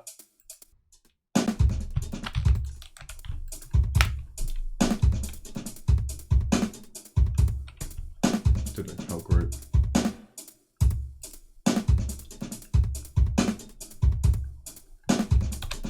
bring the volume down on it a little bit maybe.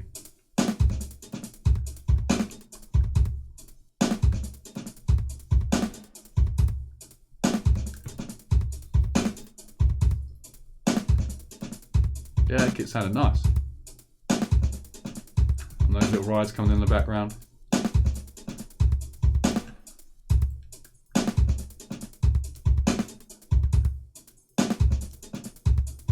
That's the other ride coming in.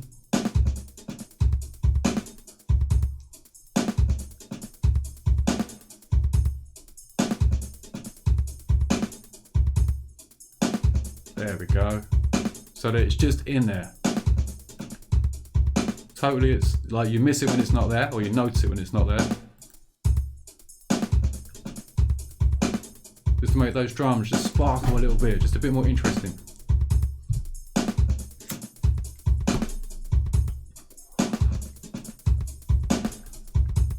That hat work really well, just that straight hat.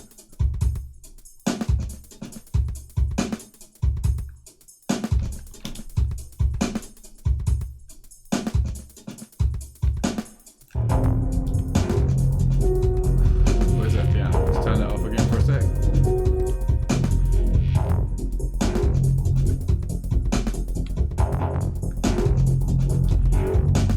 It's quite clean without that.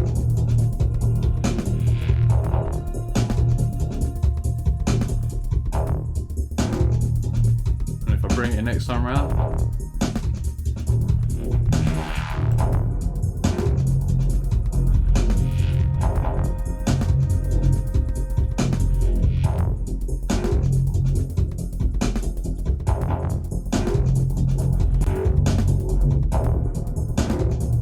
Yeah, that sounded really good.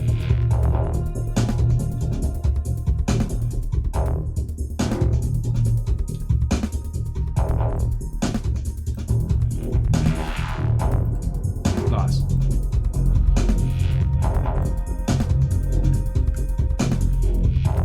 Right, let's grab a string. Just put it in. Let's see what I'm doing there.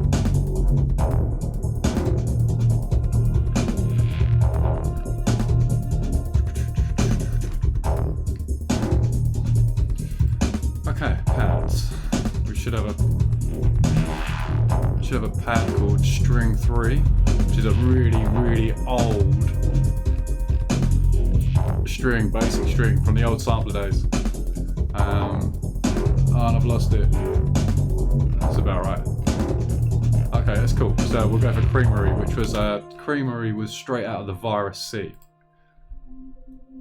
and it's just like one of the best sounding pads ever. It's got that noise with it. It's got that movement across it. Like really, really, really nice. So let's chuck that into a sampler. So let's grab, where are we? Sampler, and let's grab another channel. Come on, all the way to the end. There we go. And let's grab the Creamery. Right, this pad is just lovely. If I get it on the right key and everything, C-2. Why would it default to that? Okay, it's a C3. Like, if you guys have heard any of my tunes, you've pretty much heard that pad, you know. Different skin, mate. This is 10. The skin, I can't remember what it was called, Midnight or something. Modern X. There you go. So yeah, Ableton 10, Modern X. Does it say there? Yeah, Ableton 10 Live Suite. With the Modern X theme, wherever that was there.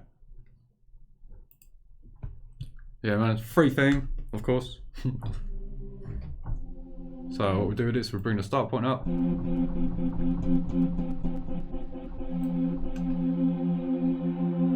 we've still got a bit of the fade in with the volume, and then we envelope it.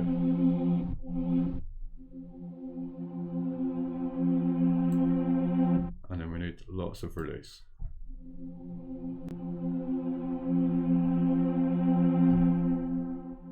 Maybe a bit more than that.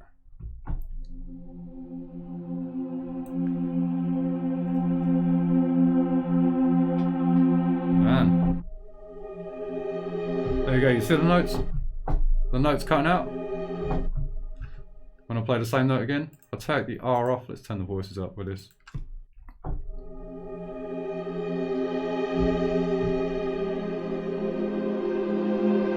What a pad! What a pad!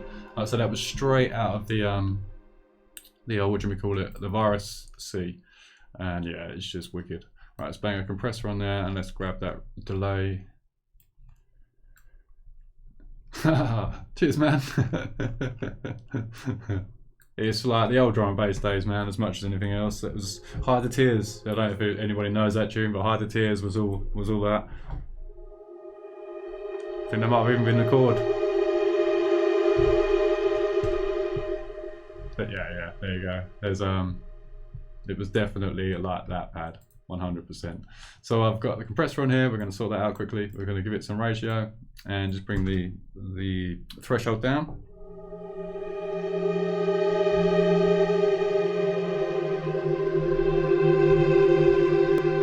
We'll bring the volume down that touch. We don't want it killing anything. Right, feedback. We want quite a bit of feedback, and once again on 6s and dry wet up a touch.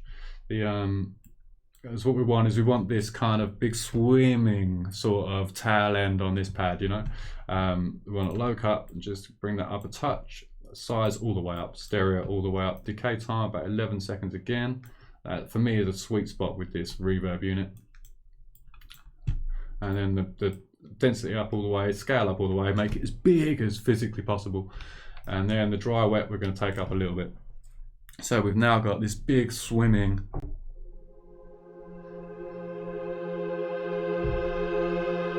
It is just gorgeous. So the next thing we need to look at now is the pitch bend on this. So the pitch bend is on 5 at the minute. That's going to be way too much for what we want. I think 2 is probably a good number. And what we're going to have is we're going to have like a 2 semitone pitch dive on the string. And it's going to sound something like this. I mean, I have to pick the right tune, the right keyboard in the tune, but it's going to sound something like this.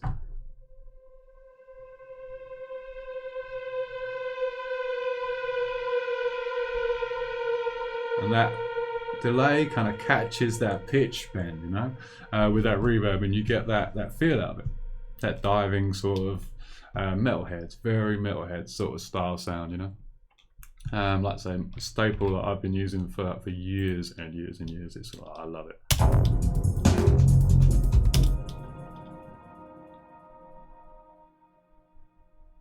I very rarely ever check for phasing on my mixes. I recently got the Percussion Studio 18 24C, and that's got a mono button on it, and I've now started pressing the mono button. The only problem that I've had, which Rick will tell you about, is snares. I used to years ago when I used to make my kits, I'm talking years ago, I used to put stereo snares on pretty much everything, and that was pretty much became a problem because everything phased. If you played it on a mono radio system, the snares would disappear. it was a bit weird. I didn't understand at the time. I was just really young and doing that, you know. But phase, I don't think about it. I very rarely ever. I look at phase. I don't look at phase at all. Like I say, I pay more attention to it recently, but that's pretty much, I'll get a mix when it's finished, I'll hit the mono button, and if I don't lose anything, then it's cool. But that's it. I don't check phase apart from that. Probably really bad of me, but you know. Okay, what pitch do we want to come to?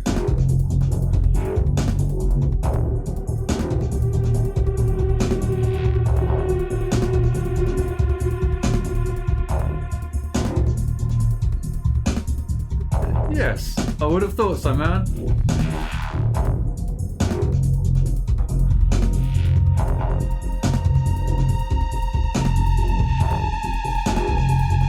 There we go.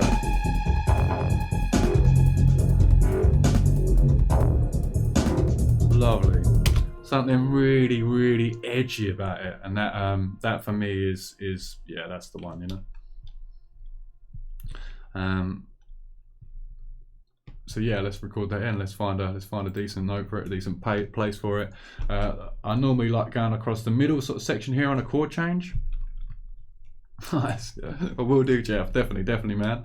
I'm going to stick it across the middle here, I reckon, on this chord change. But we'll play a couple of notes and we'll see what it sounds. And get it to go back to the beginning.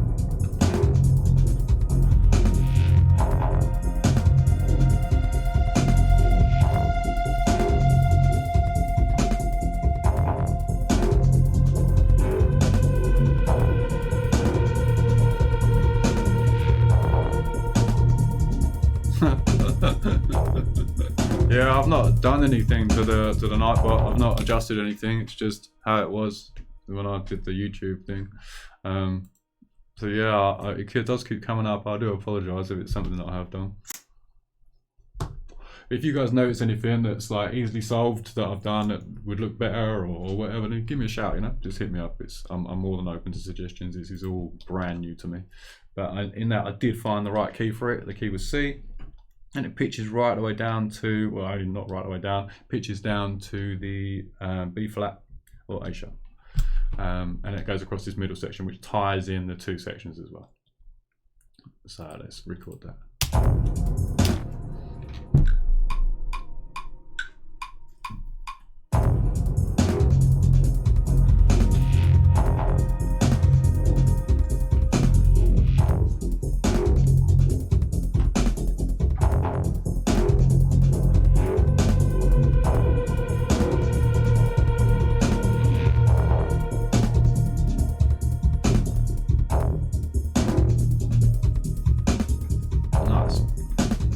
I want to go an octave up.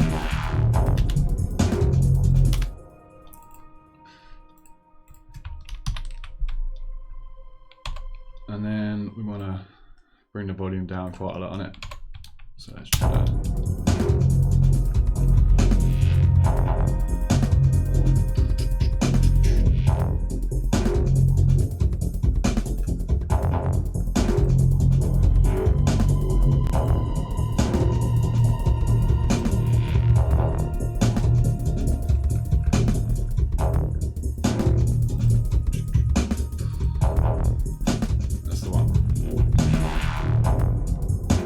Tie that up a little bit there.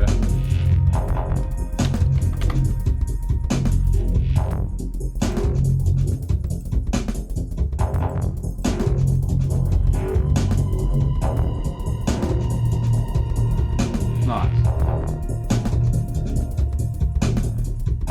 So I'm not sure about it with this pad. Let's have a quick look at this other pad. The first pad we put in.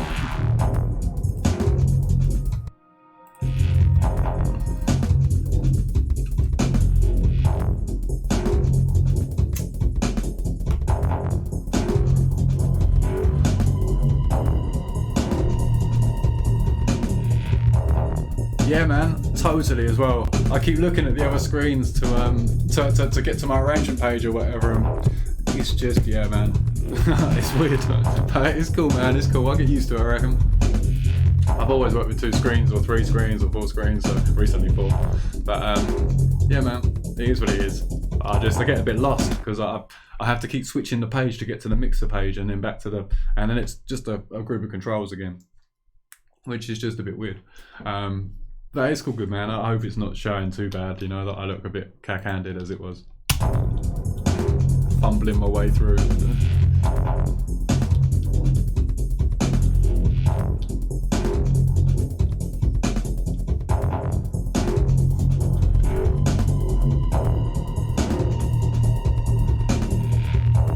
Is that pad the right pitch?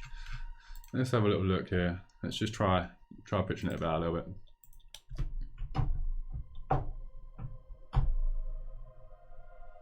Alright, let's try from the F down to the D sharp.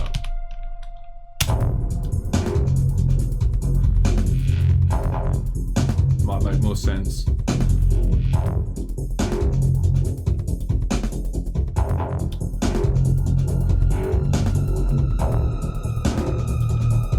Cheers, Rick.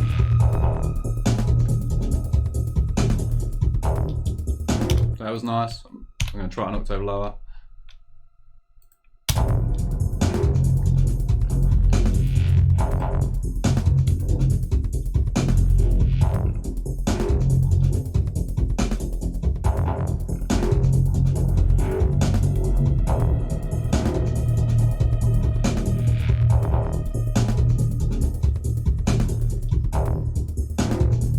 Yeah.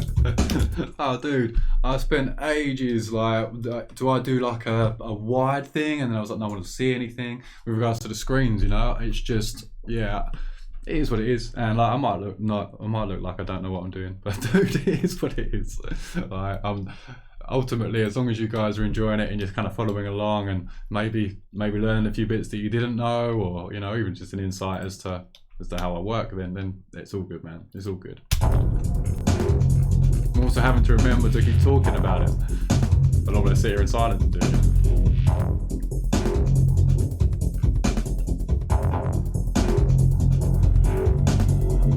Yeah, the pad's much better. Alright, so let's have a quick look at this other pad, see what we had. Oh, that's quite a good call, man. I'm definitely interested in that. I'll have to have another look into all this. So I don't understand why the stream was bad earlier and now why it's alright. I just don't. I've not done this before, so I don't fully understand it. But man, it's first time. We'll get better at it, surely.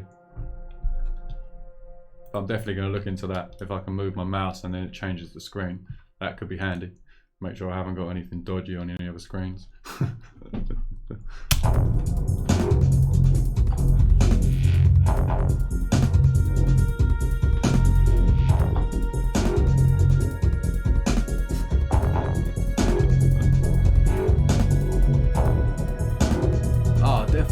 Definitely a big learning curve. But man, it's all good. And I was super nervous before I started, and then the mess ups with this connection did not help me at all. But we got there, you know, we got there, and it's sounding alright. I think not rolling too bad, but we are now. Blimey, nearly 3 hours. Oh, sweet. That's really good to know. Thanks ever so much, Squid. Really, really cool. Super happy.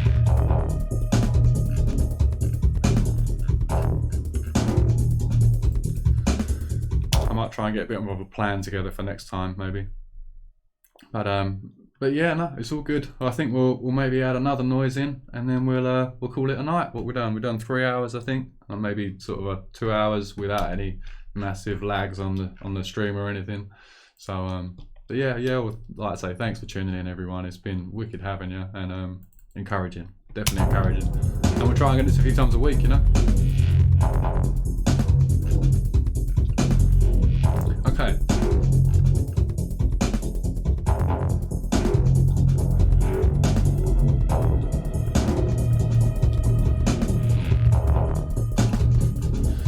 Right.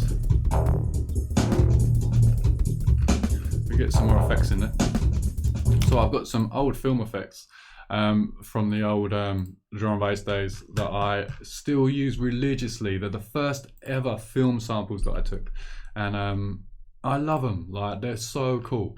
As you can see, I've sampled a few films here, but they were where are the Predator samples? They're just brilliant. So where it says sampler, they actually came out of my external samplers. That's how long I've had them for, you know. I know to turn the volume down in them though, because they are loud.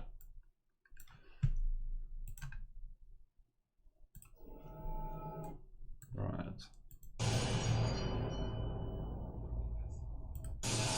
Oh, I'm really chuffed, man. Definitely, thank you.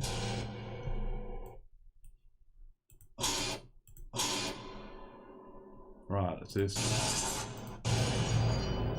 Boom, that's the one. Okay, so we'll go an audio channel on this one. So are we using audio 1? No, we're not.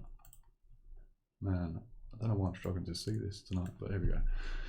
So let's go, boom. Ah, dude, no, thank you for joining, man. Honestly, that means such a lot. And like I say, if you got something out of it, then that's super cool, man. Definitely, just try and enjoy it. Like, there's no rules. So if I'm doing something you're thinking, wow, that's really against the rules, like the phase issues and stuff, then man, I put my hands up. You know, it is what it is. But man, you know, this is 20 years I've been releasing music, and if it's not mattered until now, then I don't think it's ever gonna really matter that much, you know. Yeah, I am a geek with it, and yeah, I know about frequency and stuff and sampling. I've been doing it for a long time, but phase issues and stuff, you know, if someone's saying to me, yeah, you've got to sort this out, then I'm going to look into it by all means I'm going to look into it. But if I'm not having any problems, then I'm not going to change what I'm doing there. There's no need, you know. I work how I work. If you like it, you like it. If you don't, you don't, man. Yeah, dude, I've been making some D&B in bits and pieces. I've actually got a remix coming out that's just like my old style D&B, like super aggressive 20 amen channels going on, and yeah, like heavy basses, like proper old school sort of style drum bass that I was doing, you know, the old Cryptic Minds and Little Switch bits. So that should be coming out soon. And yeah, we just released the halftime EP, so that was also 170, 172, and that was really nice, man. Really nice to do something different.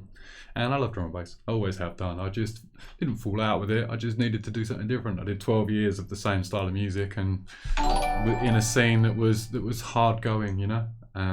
So yeah, man, it is what it is. You know, I write what I want to write, and if that means I'm going to write some drum and bass, I'll write some drum and bass. Cheers for the follow, Chips Ahoy. Nice, thank you. That's encouraging. Oh man, oh John, cheers, dude. Yeah, man, brilliant, brilliant. I'm really grateful for that. That's super cool. It's been a long ride, man. It's been a long ride, but I've been super lucky with it. Dude, that just worked straight out the back. I mean, that was cool. Right, so let's now grab this and we'll stick a reverse on it as well. We'll sort out the envelope and we'll give it a little bit more like that, and we'll just drop the volume on it a touch.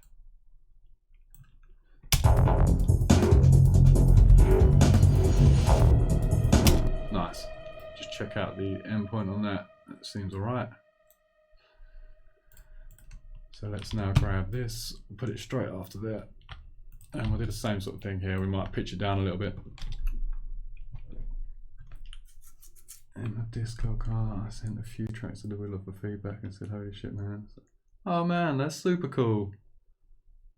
Oh, I really appreciate it. That's a lovely thing to say, man. Definitely. There were some good times. Some really good times. Yeah, man. But we will move on. And, you know, it all put us where we're at. So it was lucky. Very lucky.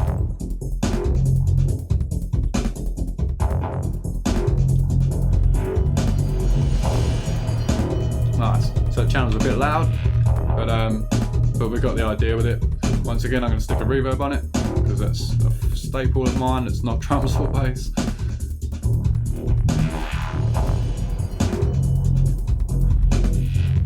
Quite a big reverb, big stereo, big size. Once again, the low cut needs to be sorted like that. And we'll have a look. We'll have a listen, see how much weight we've got in it. Okay, so we've got a bit of a rumble there. So we're going to grab the EQ8, stick that on before the reverb, and we're going to once again stick the high pass on it. Just take that up. It doesn't need to have any weight in it. We've already got that other hit, which the two should work quite nicely. Let's bring that. I'm on the wrong screen. Bring that over to here. Nice. So we've got the weight out of this one, and then we've got the sort of spank and jingle out of this one. And then we should have the same thing again here in this middle section, I think. Nice. That's a hit. Boom.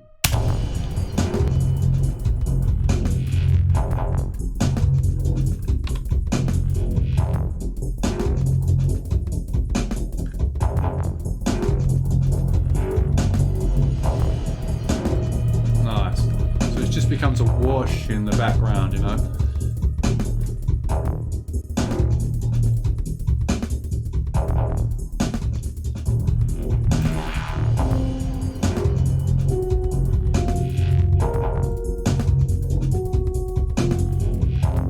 Nice, man. The piano, I dig it. For free as well. Totally got to get that piano on the go. Labs from Spitfire. Completely free, and then you'll spend the entire afternoon just downloading all their packs to go with it. Well worth it.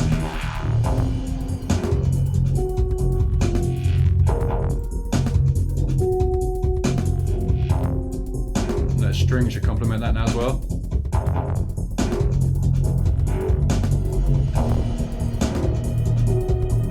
Bring the volume up on that just a touch.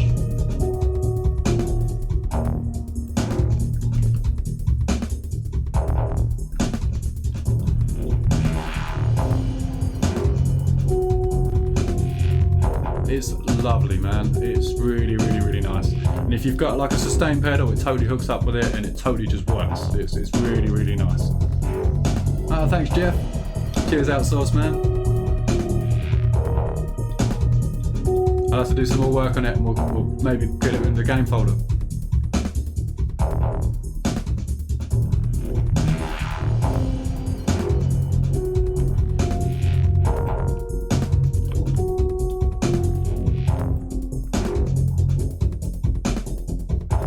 That piano would be lovely up an octave as well.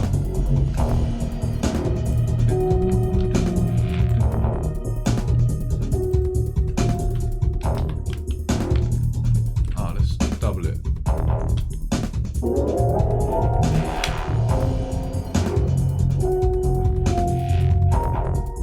Boom.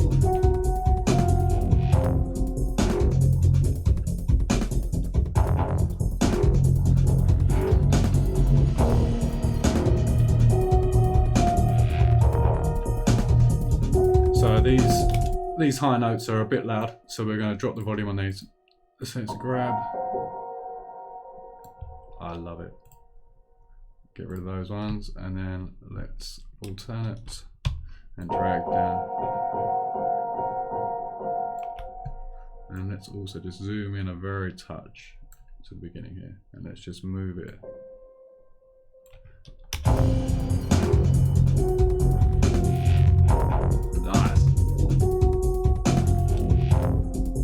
Check it out. Doo-doo, doo-doo.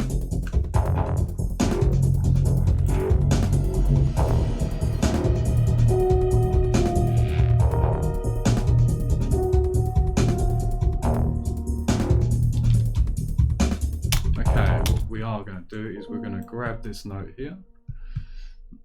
Where are we? You watch. I'm going to get carried away and we'll be here all night. Right, I want an audio channel, so let's make that next to where we are. Let's go above it. Audio channel, and then we want the resample option. We're going to solo the piano. Is it there? Yes. And we're now going to hit the unloop button and we're going to hit record. No, we're not. We need to turn on the record button first. Now we hit record.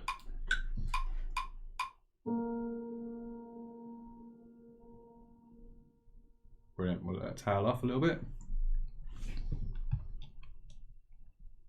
Sweet. Now what we're going to do is we're going to drag this into the very end here and we're going to consolidate it. And what that means is it means that we've now got exactly the right amount of bars so that when we reverse it, we're going to get no messing around. So we're going to reverse that. And we should now, if I unsolo everything, take that off of there. I'm pressing the wrong screen. Oh, why is it not working? Right, let's just play that.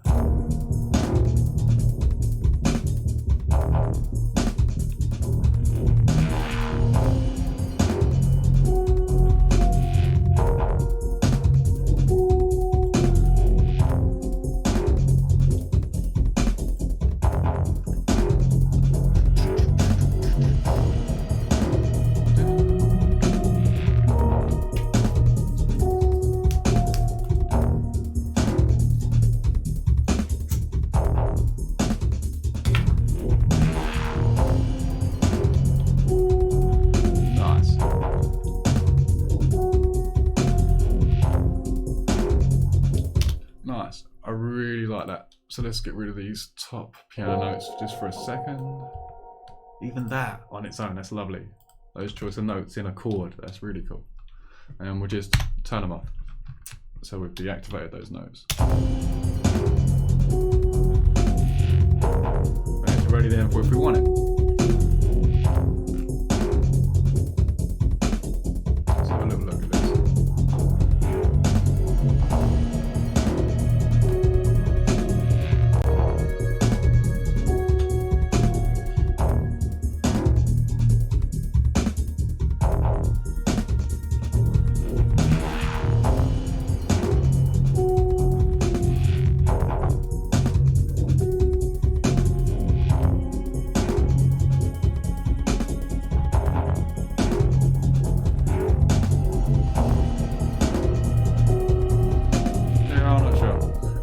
really like about it.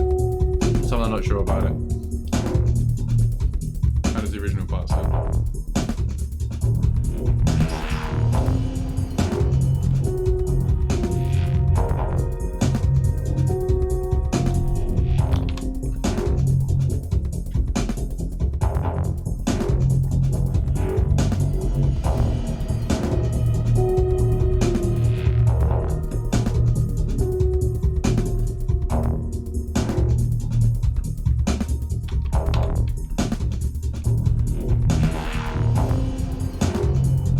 Yeah, there's something I really like about that.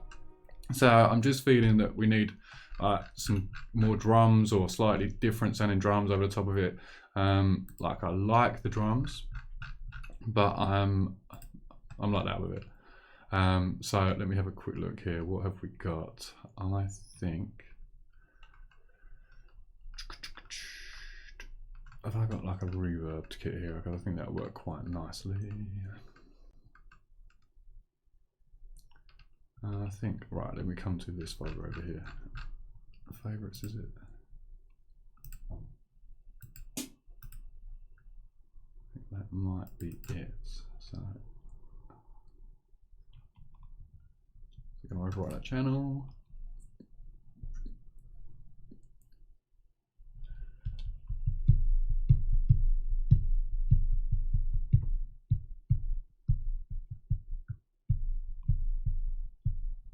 Right, so I shouldn't have done that. Control Z, sorry guys. And I need to make a new channel. So let's go drums on the right screen. And let's add a MIDI track. And then let's grab the D&B verb kit.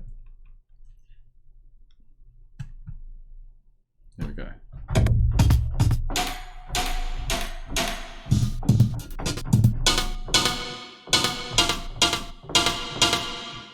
Nice, well loud.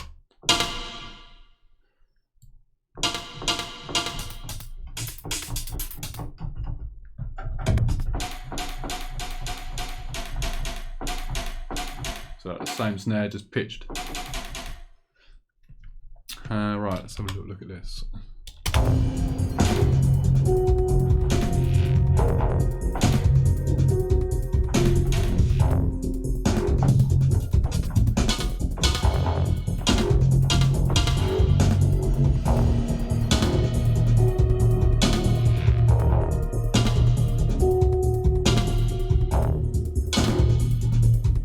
With a bit of saw in that could be a nice.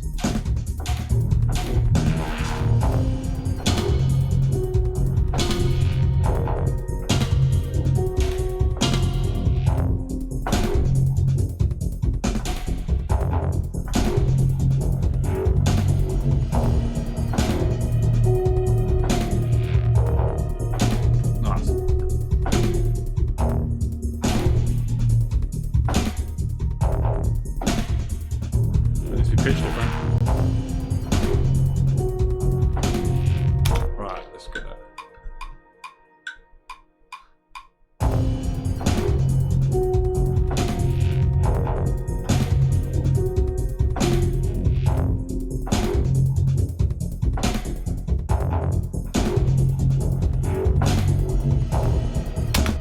Nice. So once again, we need to pitch that about a little bit, but that one was all right, I think. So if we quantize that,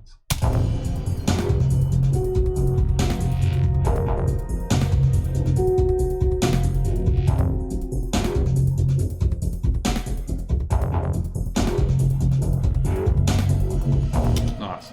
And then if we come to this one and we go,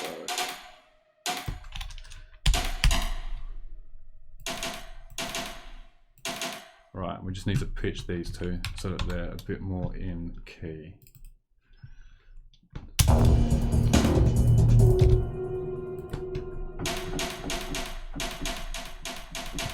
Where are we? I'm gonna go controls, transpose. Hold on a second.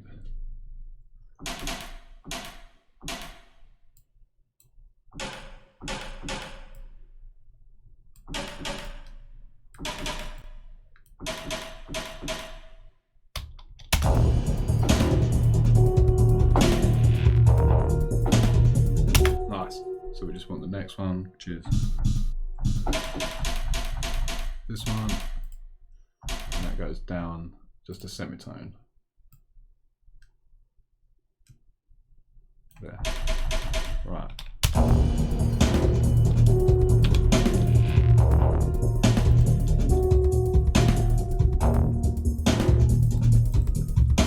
Right, let's add some more reverb to this snare here, which is number 6.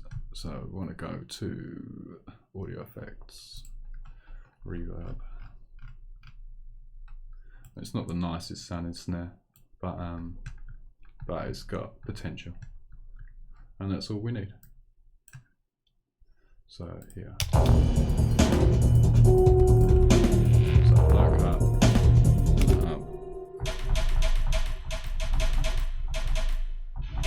so yeah, so it's definitely the right one. So stereo all the way up, size all the way up, and we'll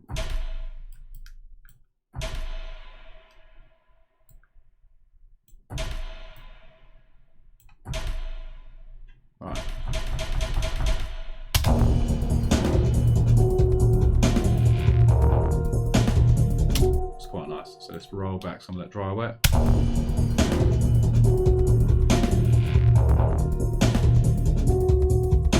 Nice. Now we're going to side chain these very slightly so that main snare can still come through.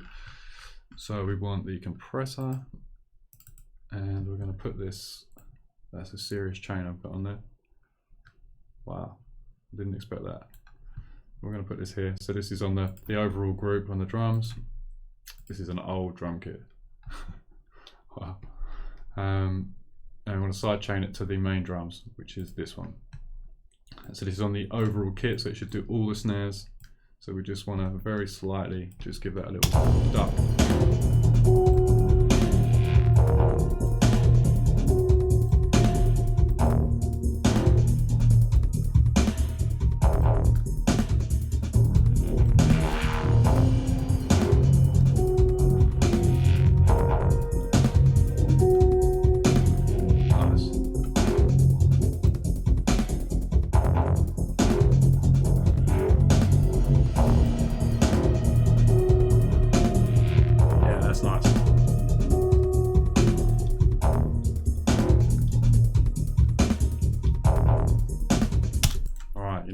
Saved it all night, which is not a good call. So we'll go distortion project files, and then we'll call this Twitch stream -01, and we'll save it in there. We know where it is then. Whenever that is ready, let's leave in place. I can get to them later. Sweet.